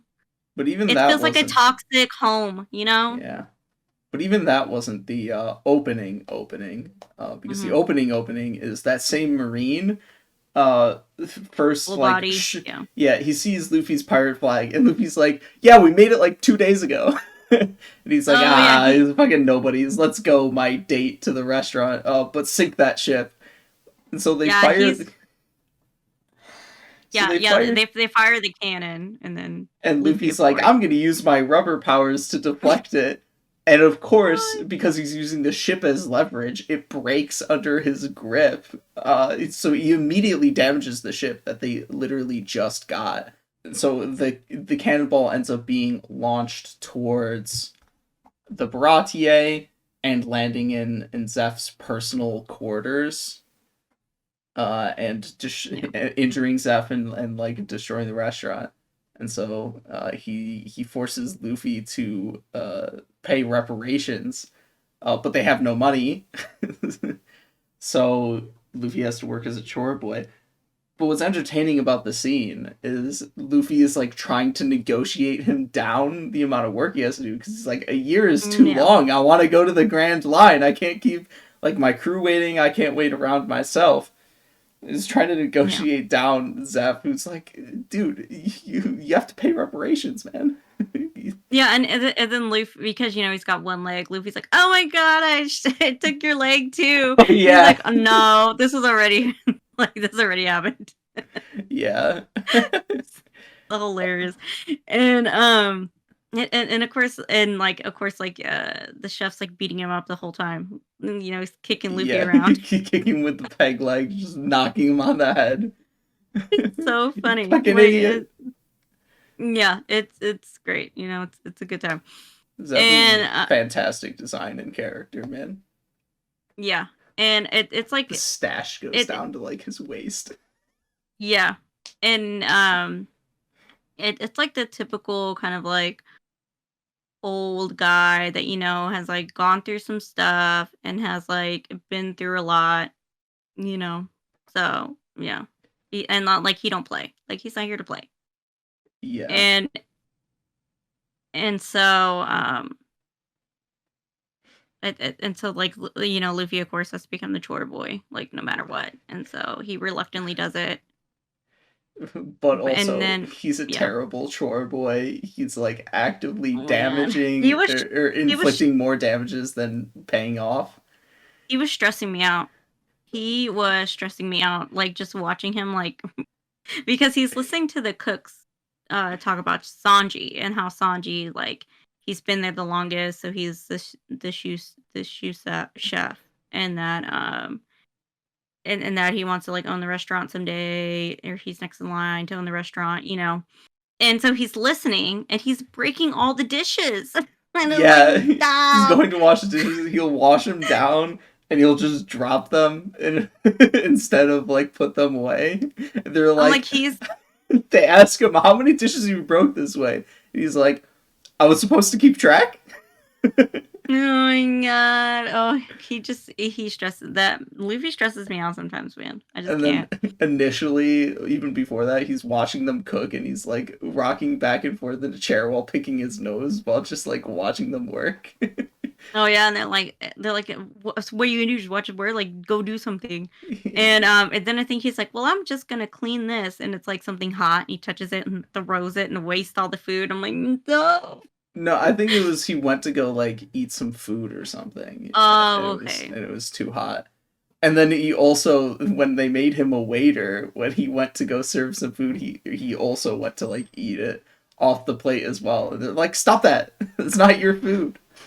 Yeah. And so they're like, oh my god, just go take some orders. And I'm like, why would you put them in front of people? Yeah, and, Worst and, decision.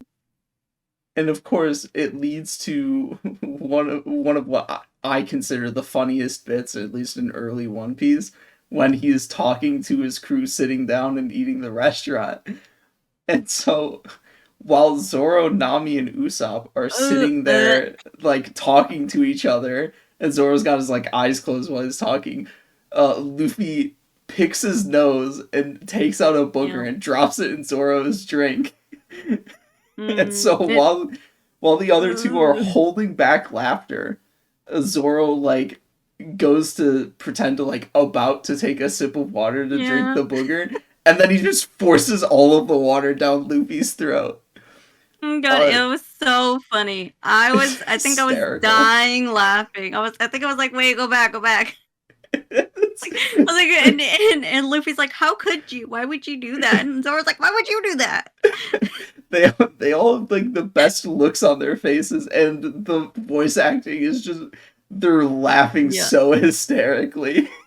It's so good. Yeah, it's a great scene.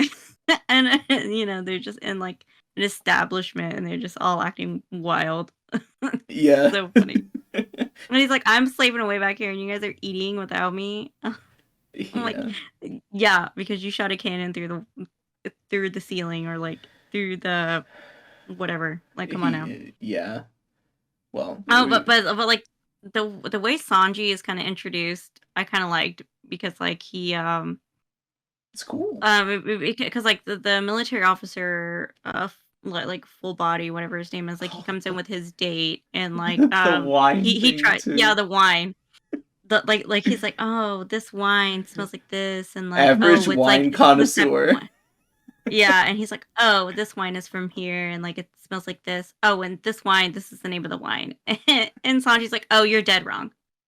And the wine is actually this. And then he's like, of course, everybody's snickering and laughing, and of course, like Sanji's like talking to the date and like flirting with her. Yeah, of course, the ladies' man. Yeah. Yeah, and like of course, like toxic masculinity, like Captain Full Body, like can't stand it. And so like I thought that's really funny. Just like the subtle kind of like dig, you know, it's just great. Sanji's like, and I can just like see Sanji in the back, like in the kitchen, being like, you know what, this wine doesn't go good with this soup. So I'm gonna replace the wine, and we're gonna do this wine instead. Oh yeah, I can totally see that. Yeah, he's like how dare you would pair this wine with my soup? Absolutely not. He's an insanely good cook. He would definitely know. Yeah. So I would like to think that was the thing in my headcanon. Yeah. So yeah, we've had enough fun talking about the fun early parts of the arc. We gotta get into like the intense serious, actual like analytical stuff, you know. Yeah. So we've been mentioning Sanji. I think, and you mentioned this before, his fighting style is really interesting. as a cook because you don't want to injure your hand. Your hands are meant to be used for cooking. That's his philosophy, Yeah. as well as something that he inherited from Zeph. So Yeah. if for fighting purposes, he's not going to use his hands. He's going to kick his opponents so that they don't get injured, they don't get dirty, and whatnot. Yeah. And the other Yeah. thing too is that he smokes all the time, but you'll notice he will not smoke when he's cooking. He smokes at all other times, but not when he's cooking. I noticed that. They Never pointed noticed that. out they pointed out explicitly in a later filler arc. Mm-hmm. But yeah, good for Sanji. You shouldn't smoke and cook. Yeah. That's gross. It is very gross. The potential of getting ashes in the food, in addition to like the stink, Yeah, that but permeate it and all that stuff. yeah, but he does take great pride in his work, and of course, like, cooking is it's a passion. It's a work of art. It's this like people. I don't think people truly appreciate like the art of cooking a good 5-star meal. It truly is a work of art that you should enjoy and savor when you do get it. And so, Sanji cooks it with love, and he treasures it. A So, lot of yeah, love, especially when it's for a lady like Nami. of course. Of course. Oh my god, the way he like of course, puts on the charms for Nami. Nami's just like dead eyes like, "Okay, whatever." Yeah, every time you see him cook as a member of the Straw Hats from now on, like whenever Mhm. somebody else asks him to cook something, he'll cook it, and then he'll also provide like a special cook service for Nami explicitly, where it's like a special treat or dessert. Oh yeah, Um, I think like for breakfast in the filler arc, like he gives her like he cooks, the standard meal, then he gives her like a yogurt parfait or something yeah, extra. Yeah. yeah, And uh, she's like, "Oh, thank you, Sanji." yeah. So he's a ladies' man, which for now is definitely like a sort of like stereotype, and it's something that plenty of people get annoyed at by Sanji, especially with some certain antics later on.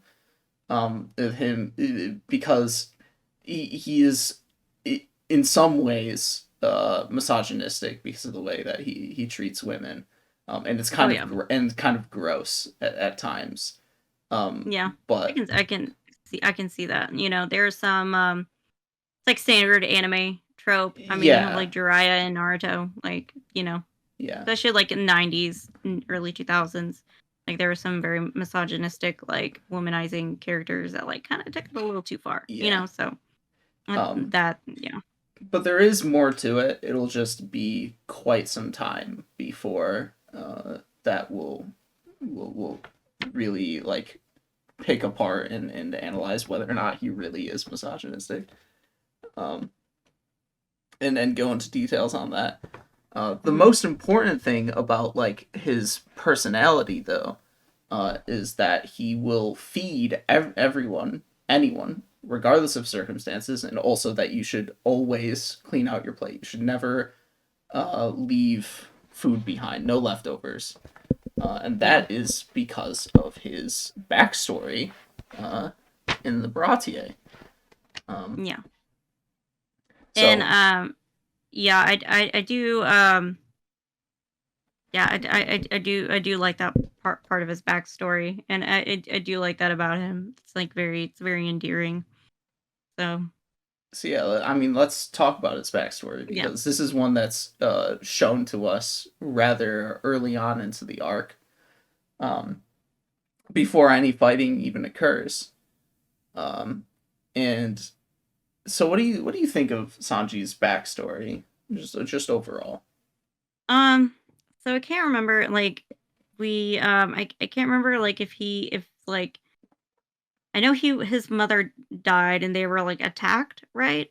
At some point when he was a kid, but I Is can't remember not like the his mother. initial His mother was not a part of that. was she?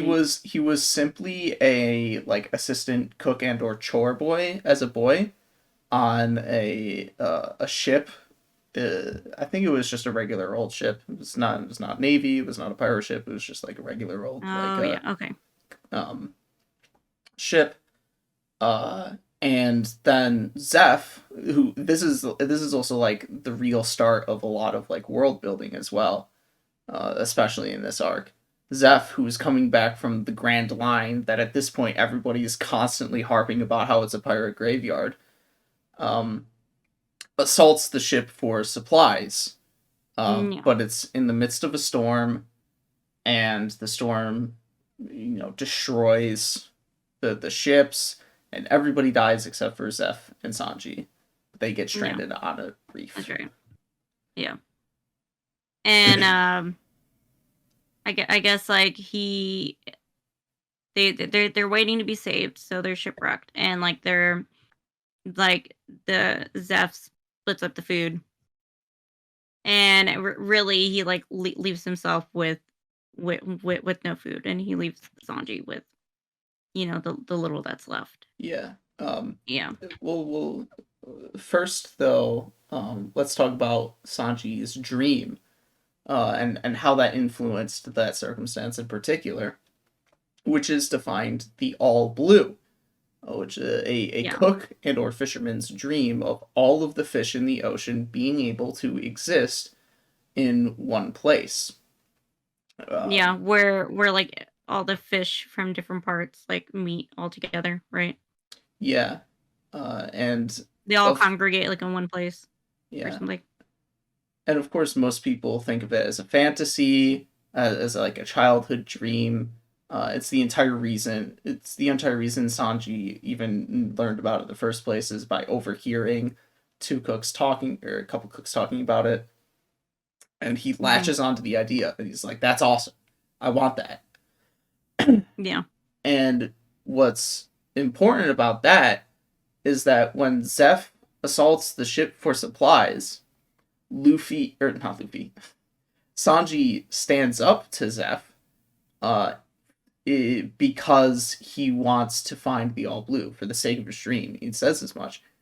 And Zeph sees in Sanji himself, because Zeph also dreams at that point in time, I think, but dreamed of finding the all blue, and thinks that it's not a fantasy. And so that's the entire reason why Zeph even saves him in the shipwreck in the first place, is because he sees himself in Sanji. Yeah. And then, of course, as you mentioned, Zeph, all of the food supplies that washed up on the reef ashore with them, Zeph ends up giving to Sanji, and leaves himself with a big old bag of treasure that he lets Sanji believe is food. Mm-hmm. And only leaves himself his own leg to eat. In the anime, it got cut off in the midst of the shipwreck, or he cut it off using an anchor in the shipwreck because it was trapped. It was in the shipwreck. Like trapped, yeah. In the manga, I guess he cuts it off. cannibalism is like crosses the line, in anime. So so it's implied. They don't explicitly say anything, but you would have to.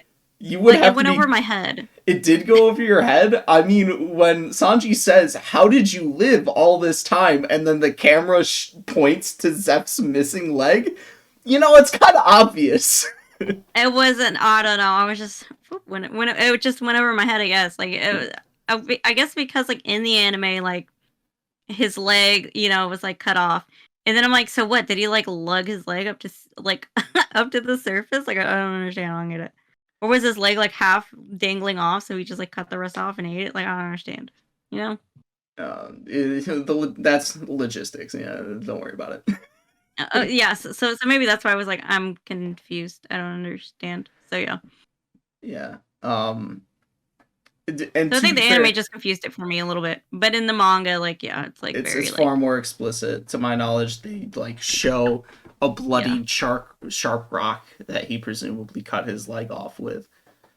Yeah, and man, you gotta be and like, what, normal people, like the average Joe, like, can't do that. Like, you really gotta be you gotta be tough to do that, and you gotta really Well, I don't know, you kick. shouldn't do that in any case in real life because you would just die of blood loss and shock. Yeah, You wouldn't actually gain nutritional value to warrant it.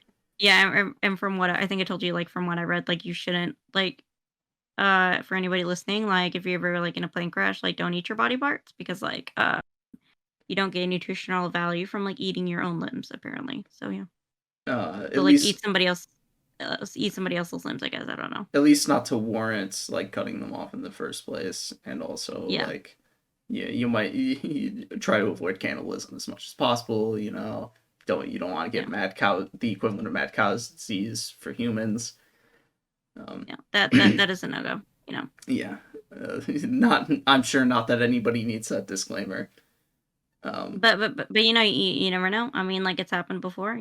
Crazy. Yeah, but But I yeah, it's like you like I don't know. You got to be really tough to like kind of starve off your hunger, and like it was all to protect the child. I mean, like you kind of like if like everybody in this world thinks that like pirates are like so bad and like so evil, and like yes, his intention was to like raid a ship and like like not do such good things, but he did choose to like protect a child at the end of the day, and let a child live, like so, I I mean, like he was a good guy for that. I feel like the story didn't exactly, give much detail as to why Zeph was raiding the ship, but presumably it was so that he could feed his own crew after coming back from the Grand Line, anyways.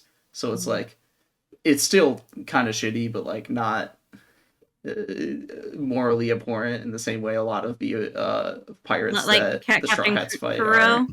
Yeah, it's certainly no Captain Kuro, and Yeah, um, and bottom of the barrel trash. The and bar is in more hell, basically. yeah, and more importantly, Zeph values dreaming and such things that One Piece as a series is really keen on harping on as like core values that people, not just pirates, but people should have. Pirates just should embody Yeah, the pursuit of dreams. yeah, because I do think as you get older, you do tend to not put your dreams first, but sometimes you but like along the way you do run into people who remind you that like hey I once wanted to do this or hey I once wanted to do that. You might have people who remind you like hey like maybe you should do this and like you decide to like it like reignites that dream inside of you basically. So yeah, um, so again it's being a good community member. and uh, and just to like close off the backstory portion for me personally, this is like the first key moment in One Piece that really like got to me emotionally first, especially the first time watching, but even on rewatching. There's plenty of moments leading up to that, the dog in Orange Town and Usopp standing up for himself and the village and being brave in Syrup Village. And I'm sure there's a couple other I'm not remembering off the top of my head, but that entire sequence of Sanji and Zeph starving on the reef, on the brink of death, and the desperation in them, and then the kindness that Zeph displays towards Sanji in all of what's happening is really, and in the sacrifice is really like really hits you, really punches you, especially with the soundtrack that One Piece gives. There's like maybe 4 or 5 songs that like particularly stand out in the soundtrack that you hear all the time, and they're just like phenomenally composed and excellent at like really hammering in the emotional tone of a scene and making and really like it keys you into what you're supposed to feel by like capitalizing on emotions it has built into you through the previous arcs in the series using that same song. And so it's like just a Yeah, continuous building of emotion every single time you hear some of these songs. Yeah. And I guess it just and it kind of surprised maybe kind of going off track a little bit, but it does kind of surprise me that people yeah, because I've kind of heard from other people that they tell people who just start watching One Piece or just start reading One Piece to like stick it out to Arlong Park and see if you like it. And I'm like, there's so many good things in each arc that you can pull from. They're just really good that like I feel like you shouldn't have to wait until Arlong Park, you know, to be like, "Oh yeah, this is a good series." Like there's so many good stories and like things you can learn in each arc. Like I feel like they're all like so beautifully written. Yeah. I mean, I can see how people wouldn't be like totally enraptured up Mhm. through Syrup Village, even though there's definitely a lot of good to have in those. But I definitely am of the opinion that you don't that Arlong Park is not like the turning point. Sure, should not be the turning point in your opinion of the series. Baratier should be that turning point because, as we'll discuss shortly, it's like basically the start of the massive world building. Yeah. And that Sanji backstory is super punchy and emotionally resonant. So Yeah, even and though Arlong is like more climactic and finalistic in terms of like East Blue as a whole, I think Baratier is just as high quality, just as effective. yeah, and Hot Boy Spicy, like he was saying on his like live stream, because I mentioned that I was or that we were watching One Piece, and he said this is his favorite arc for like the same reasons like you're mentioning, like you know, and of course, like I think he said Sanji is his favorite character. So yeah, Yeah, Sanji is definitely among my favorite characters too. Did he? yeah. I'm curious though. Did he say like favorite arc, like entirely, or just for like the early part of the series? From what it sounded like, it seemed like it was like the early part of the series because he I was asked gonna where we say were at. there's definitely yeah, Yeah.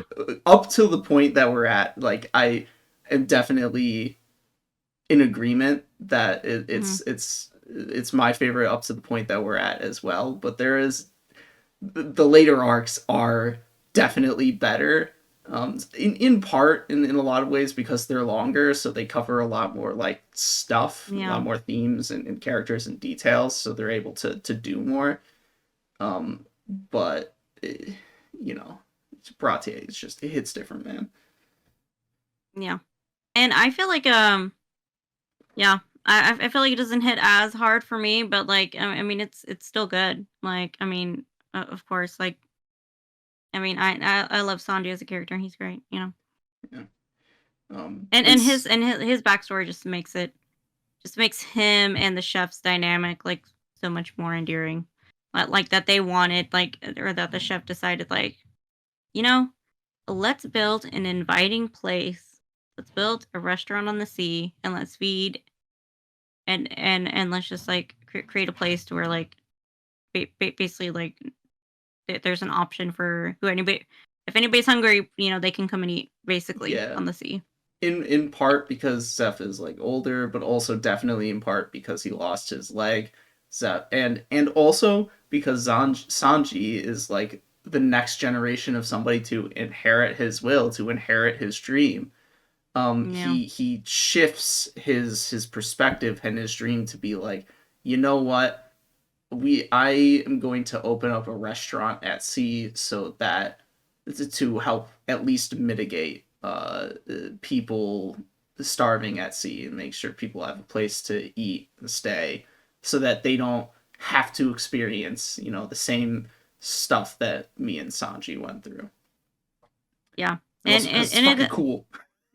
yeah, and that is something you also like do when you have kids is that your priorities do shift. Like of course he took the responsibility as like a surrogate father. So And his yeah, and response Sanji basically yeah. regards him as his father as well. You see at Yeah. the end. Yeah. Um, And so his priorities shift, to be a good role model for Sanji and like build a place they can call home. yeah. And that's what you do as a parent, or that's what you hope parents would do. I mean, so yeah. So It's good to know. It's good to see, especially if you are a parent.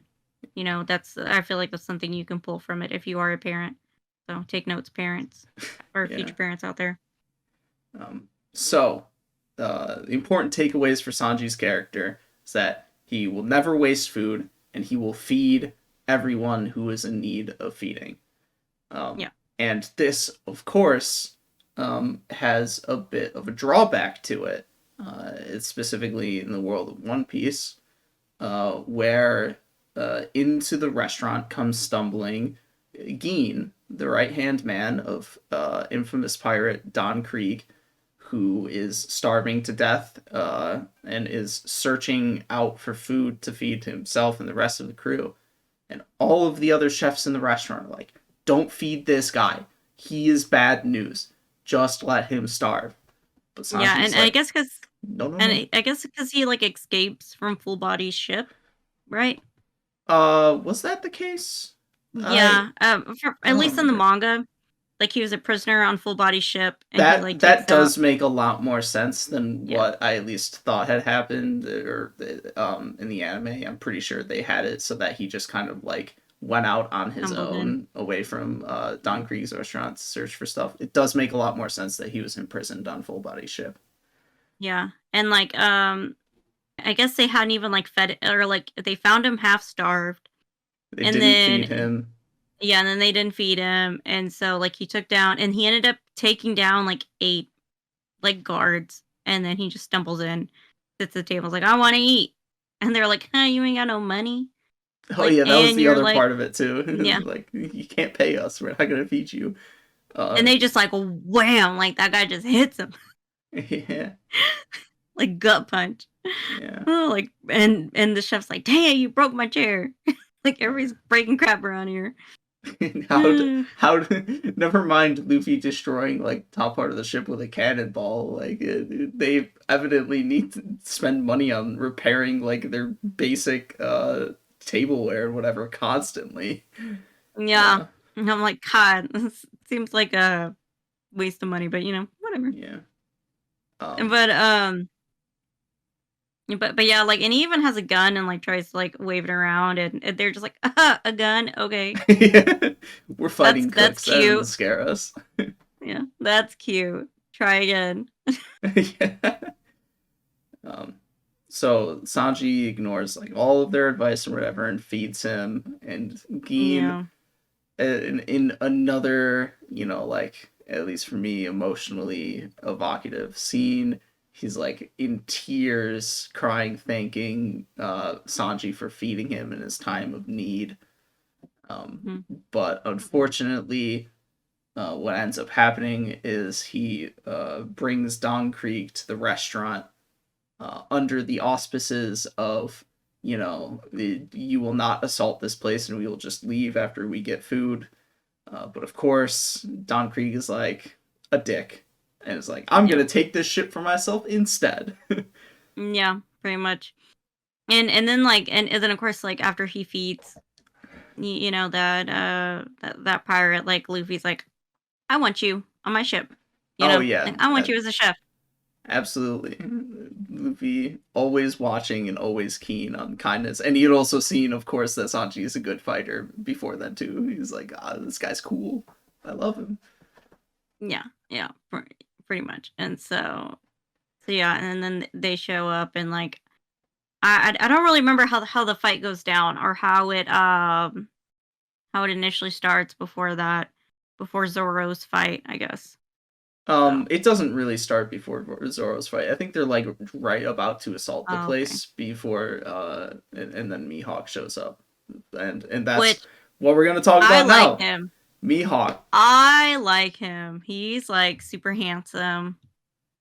He's Like even and in the manga, he so looks even cool. better. Oh, he Like does look a lot better. The solid inking of manga hmm sells his hair a lot better. yeah, and like I think he has like tattoos on his arm or something, or like the sleeves. I don't remember.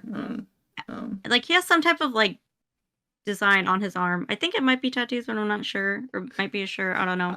I know he But like doesn't I don't wear know. a shirt, but wears an overcoat, so he's just got his Yeah, chest out all the so maybe time. it's Maybe it's the design on the overcoat. I don't know, I think but it's the overcoat because yeah, I don't think it's short sleeved. I think it like goes yeah. down to his I wonder if it's elbows. like velvet or something. If it's supposed to be Yeah. velvet. But like, anyways, he looks great. Like he's a 10 out of 10 design. Like he's like he's my new husbando. You know. Yeah. So yeah.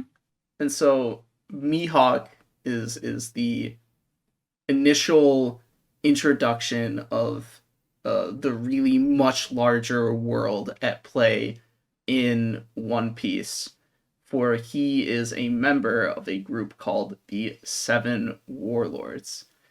Yeah. And these are 7 pirates slash pirate crews that are officially sanctioned by the world government, to freely be allowed to do their pirate things, so that they act as a deterrent to and take out other pirate crews. Oh, I forgot about that. Yeah, Okay. and That so the important part.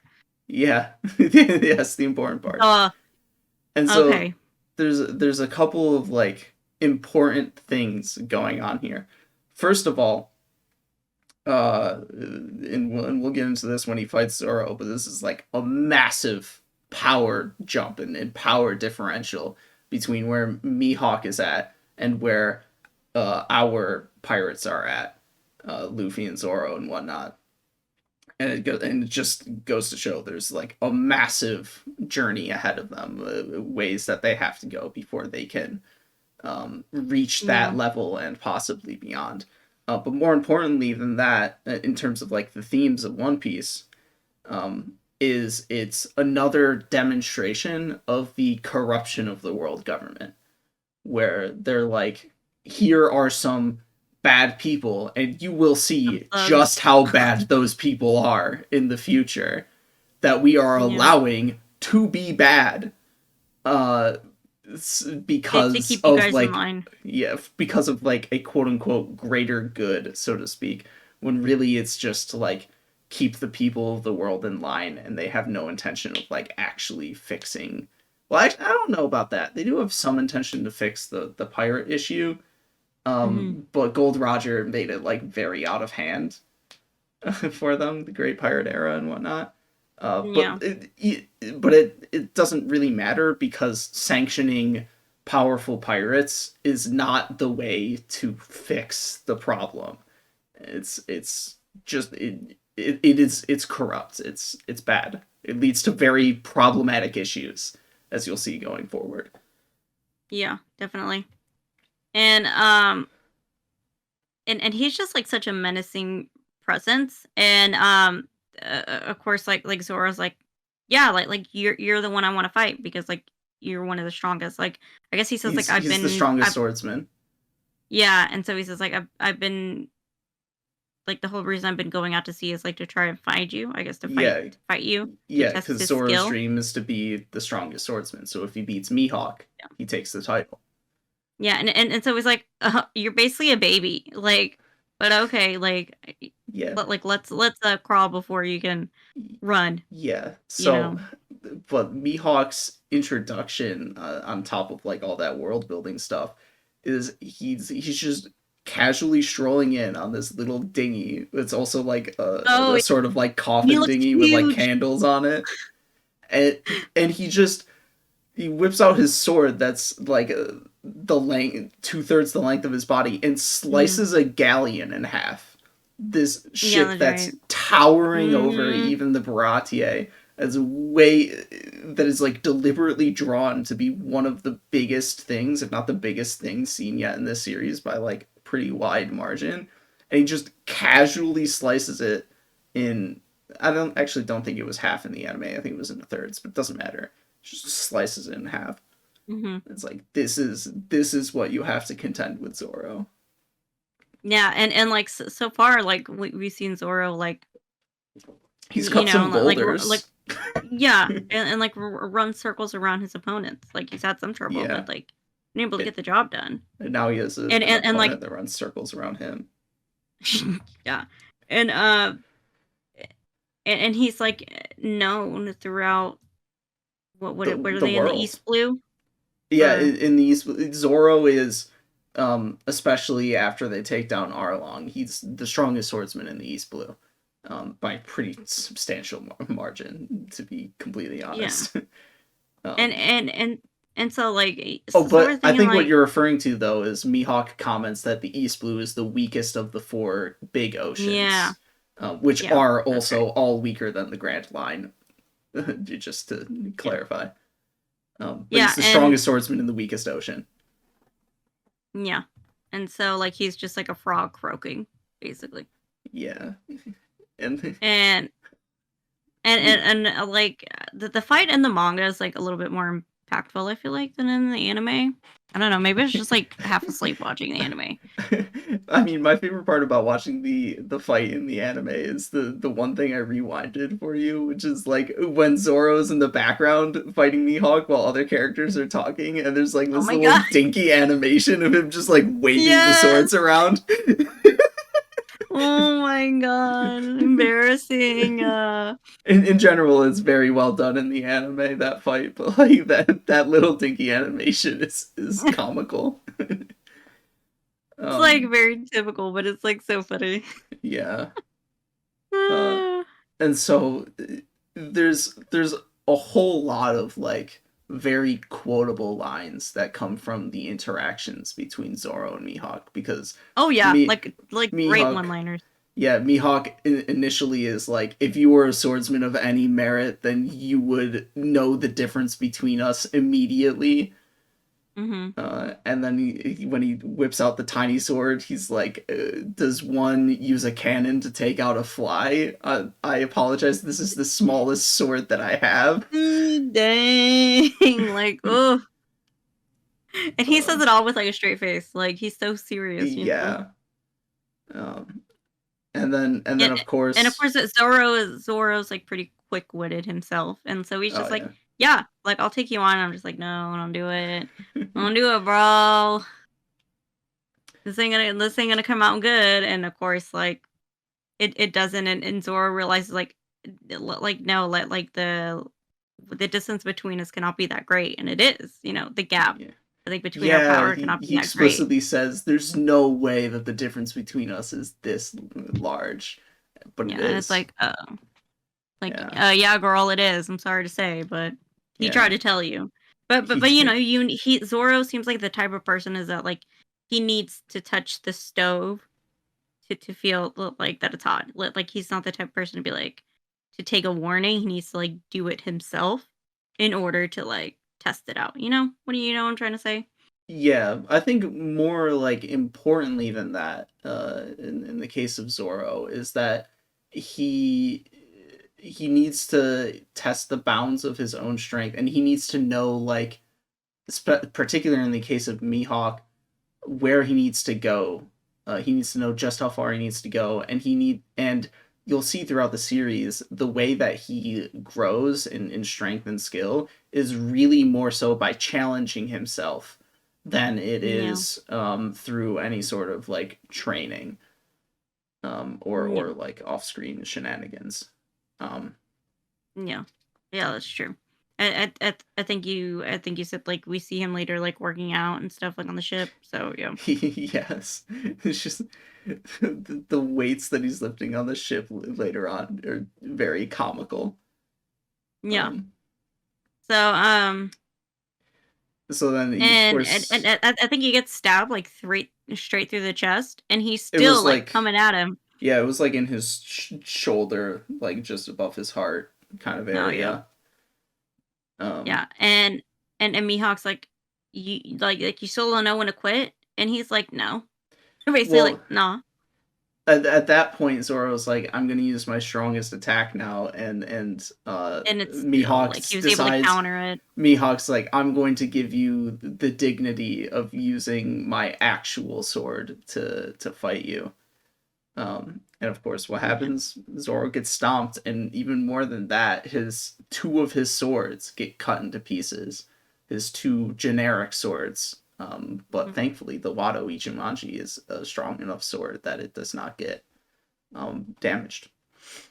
yeah, and I think he says like if you were like if you like if you were to cherish your life or something, like you would stop this fight. And he's like, I would rather like die than like run away in shame or something like Yeah, that. Kind of was the sentiment. something And to the Mihawk effect like of finds running the, away and giving up his dream and whatever. He'd rather yeah, he face it head on. yeah, and Mihawk like finds that admirable. So yeah, And he's like, come find me later. I have high expectations for you, whatever. But before that, there's the great one liner of wounds on the back are a warrior's shame.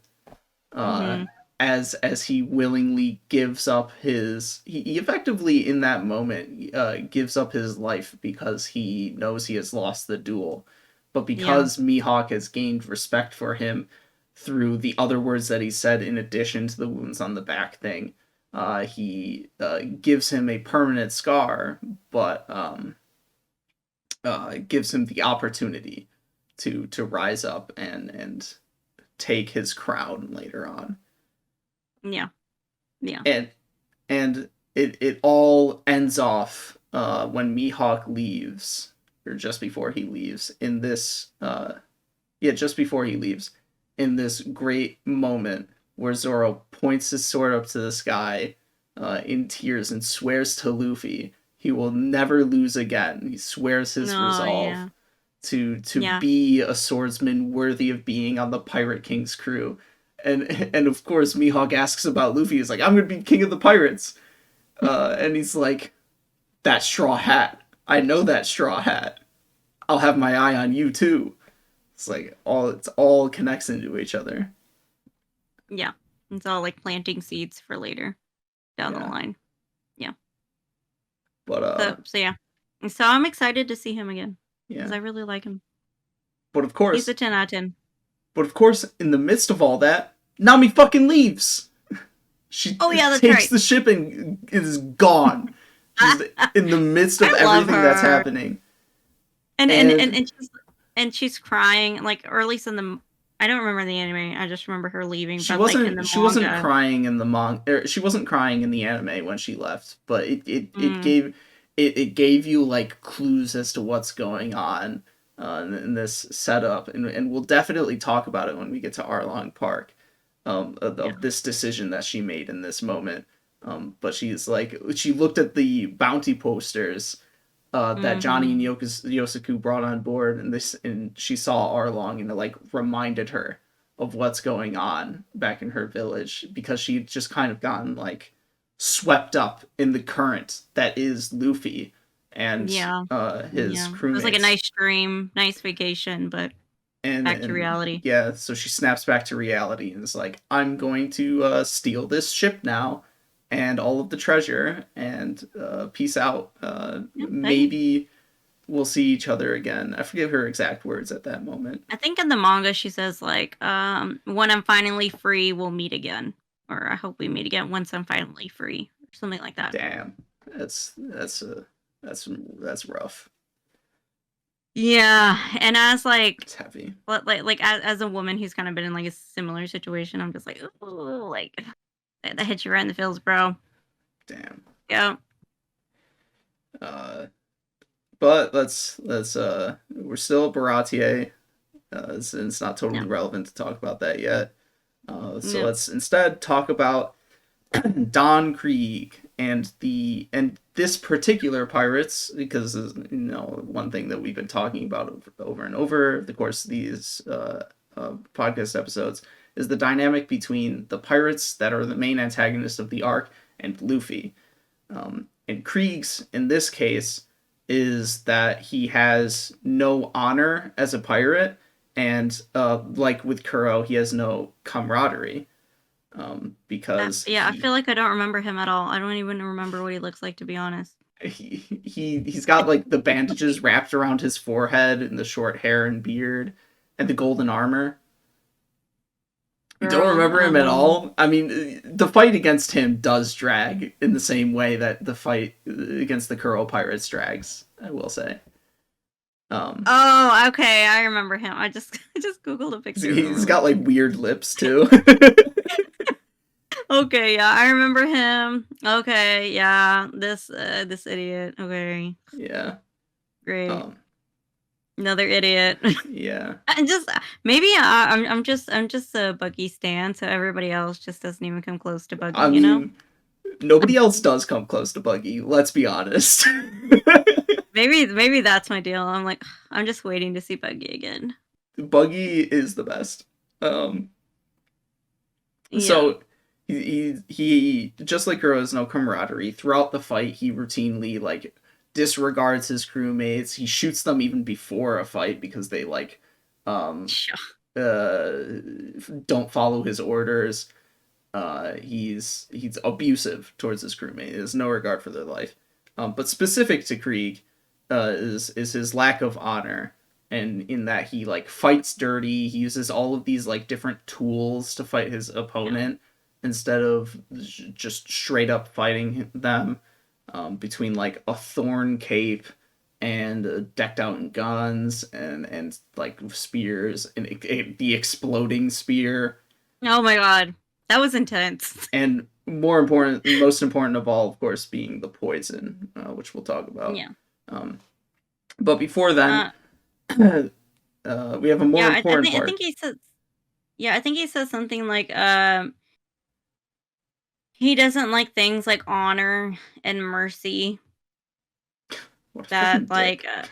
yeah, and that like all that matters is like he's like this is war and all that matters is victory. Like Oh yeah, and like his entire shtick yeah, as that's a like yeah. pirate crew as well is that he was a commodore and he had like this massive fucking fleet of pirates. Yeah. Um, but of course, when the like the average strength of those pirates was like weak, and having such a fleet didn't contribute, and it also um is another element of like selling how dangerous the Grand Line is. It's not just Mihawk cutting a ship in half, but also the fact that like their entire fleet was basically destroyed, not by me. Well, I think it was by Mihawk actually, but it was there was. They also talked about how like deadly the weather was in the Grand Line as Yeah. well, Yeah. and how That's that right. devastated them, and how like a fleet, even if your pirate fleet is massive, that's not going to help you. You have to actually have, some skill. Yeah, pretty much. Not just power. Let's talk a bit about Pearl and Sanji and Gin though, because well, Pearl is like a non essential character in the same way that Bucci and Sham were. Um, Even though he sets the Baratier on like fucking fire. Um, the important Who is Pearl? Which one is Pearl? He's the large dude with giant like shields with pearls in the center of them. Oh yeah. Okay. Okay, yeah. He's a weirdo who's like super defensive. He's like never seen himself bleed, so he like freaks out when he gets a nosebleed or Oh yeah. some shit like that. Um, and of course Sanji's straight up stronger than this guy, but you don't really get to see it because what happens is Gin takes Zeph hostage in an effort to actually de-escalate the situation. Be like, guys, just let us take the ship and leave so we don't have to harm you anymore, so we don't have to kill anybody. Gin was in a sort of miss ass backwards, I guess. Yeah. Something like that. Misaligned sort of way. Fuck it. Sometimes I'm really bad at words. He to repay Sanji's kindness for feeding him. Yeah. But it obviously is not the right way to go about it. It doesn't actually de-escalate the situation at all, and Pearl just starts like beating on Sanji because, of course, they value the Baratier in the same way that they value Zeph. Zeph and the Baratier are like synonymous. You can't have one without the other for Yeah. the cooks and for Sanji. So Sanji refuses to fight, but he also refuses to leave. Yeah. And I'm like, what a toxic codependent, relationship. and I guess it shows the duality of the two, but it just shows that's the kind of toxic codependent relationship you don't want to have. So take note, guys. I guess. Yeah. And so this all of this like tension and stuff kind of like builds to a point where Krieg says to Geen, kill Zeph or I'm gonna kill you. And Geen's like, they were so kind to me. I can't kill him. They saved my life. I can't kill them. And so he's like, fine then, you can die, and shoots out the poison. And he's like, yeah. Toss your gas mask away, Geen. And because Geen's in that, he's in that toxic codependent relationship or whatever.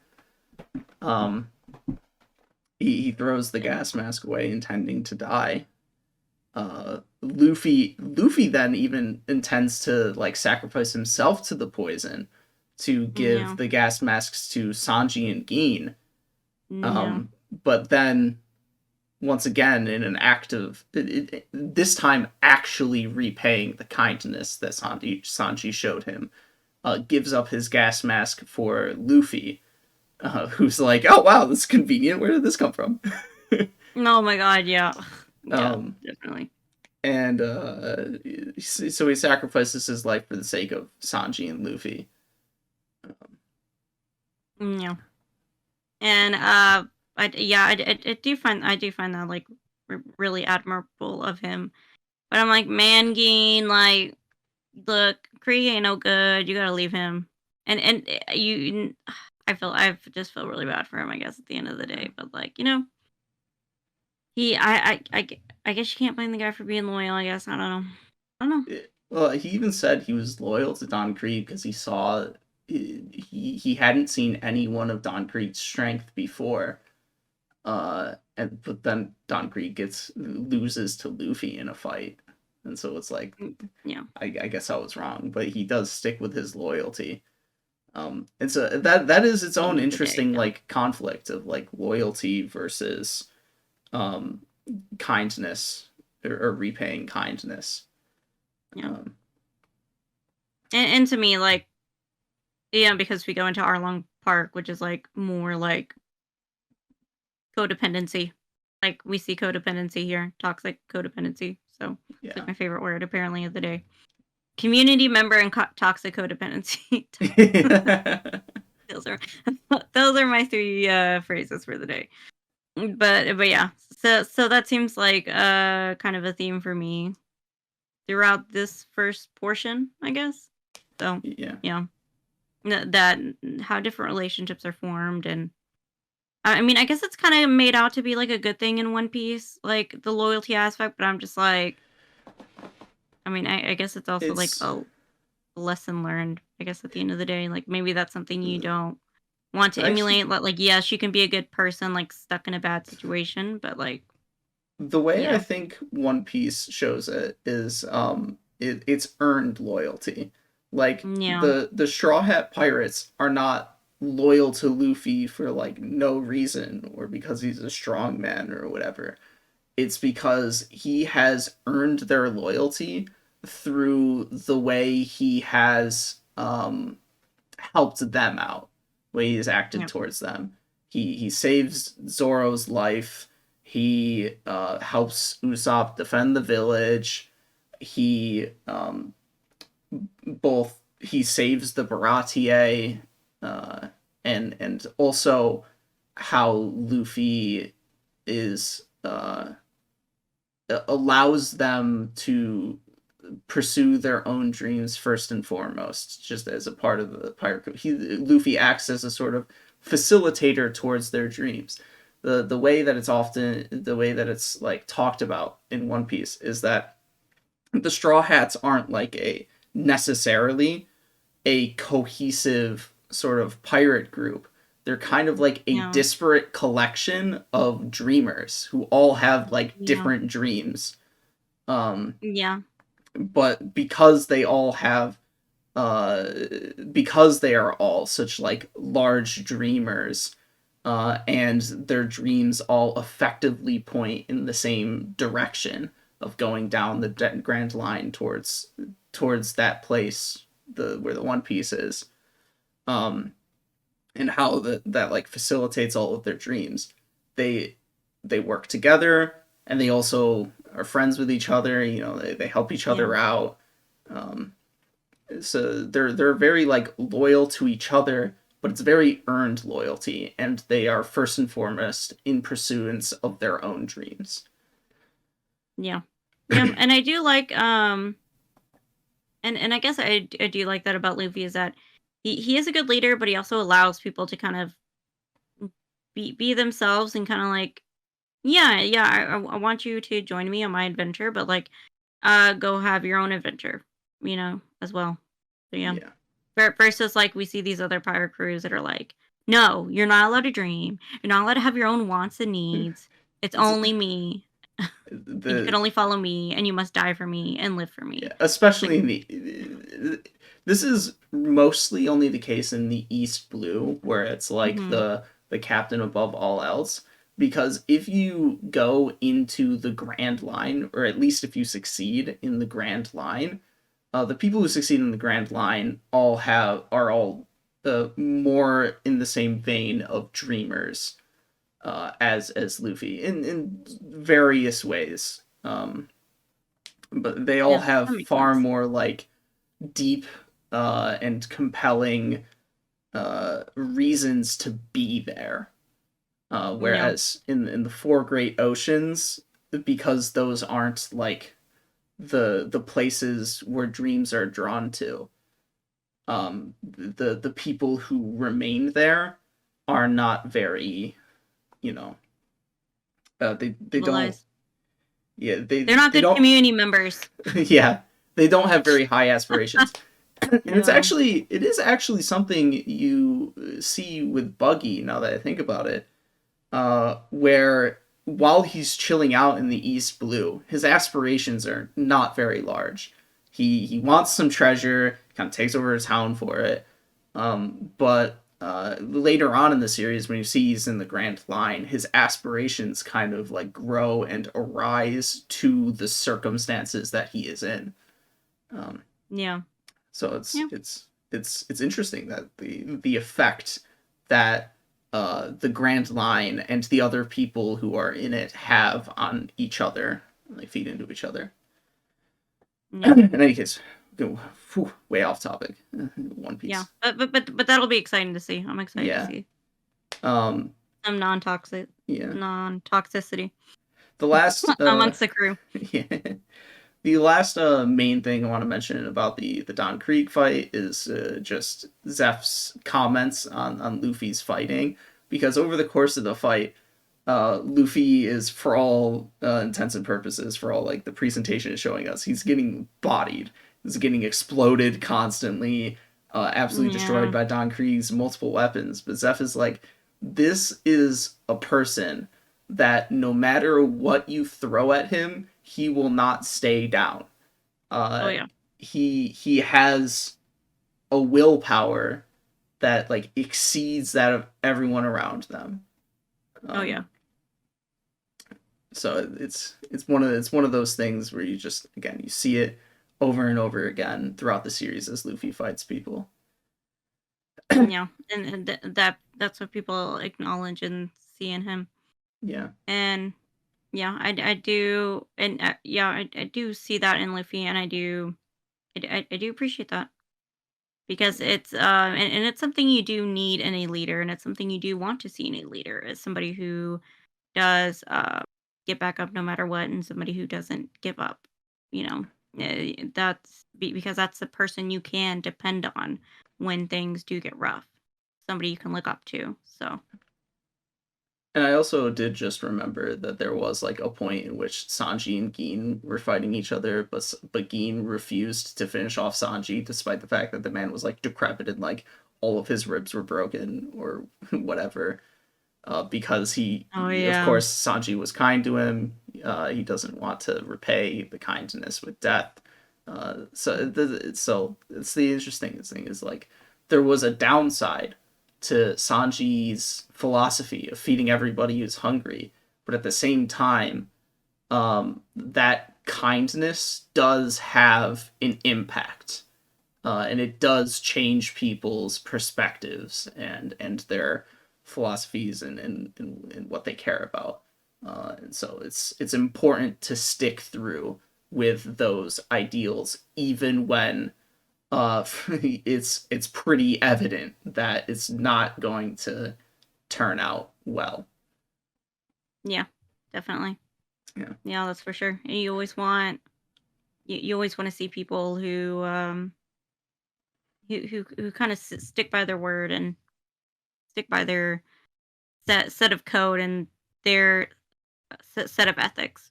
Especially that's what I like to see in characters anyways. They have their own moral code and that they stick to that no matter what. So. Yeah. And of course, just we'll wrap it up. Sanji's departure is also very much like a heart-wrenching thing, because you have that made me tear up a little bit. Like it was quite something. It was also quite funny the way they set it up, because all of the cooks they taste his soup, and the face that they make and the sound that they make as they spit it out. Yeah. And of course Sanji is like, y'all want to fight today because my cooking is excellent. You guys have shit taste buds. Oh yeah, and I think he said like I made it extra special today. Like I put tons of extra care and attention into it. Like you guys are gonna love it, and they're all like, eh. Yeah. But it's because they want him to go out to sea and pursue his dreams, and when he leaves the room and Luffy, who ate the soup as well, asks them about it, it's like, this soup tastes good. Pretty good. What do you mean? I mean, Luffy has no taste buds, but regardless, he can eat anything.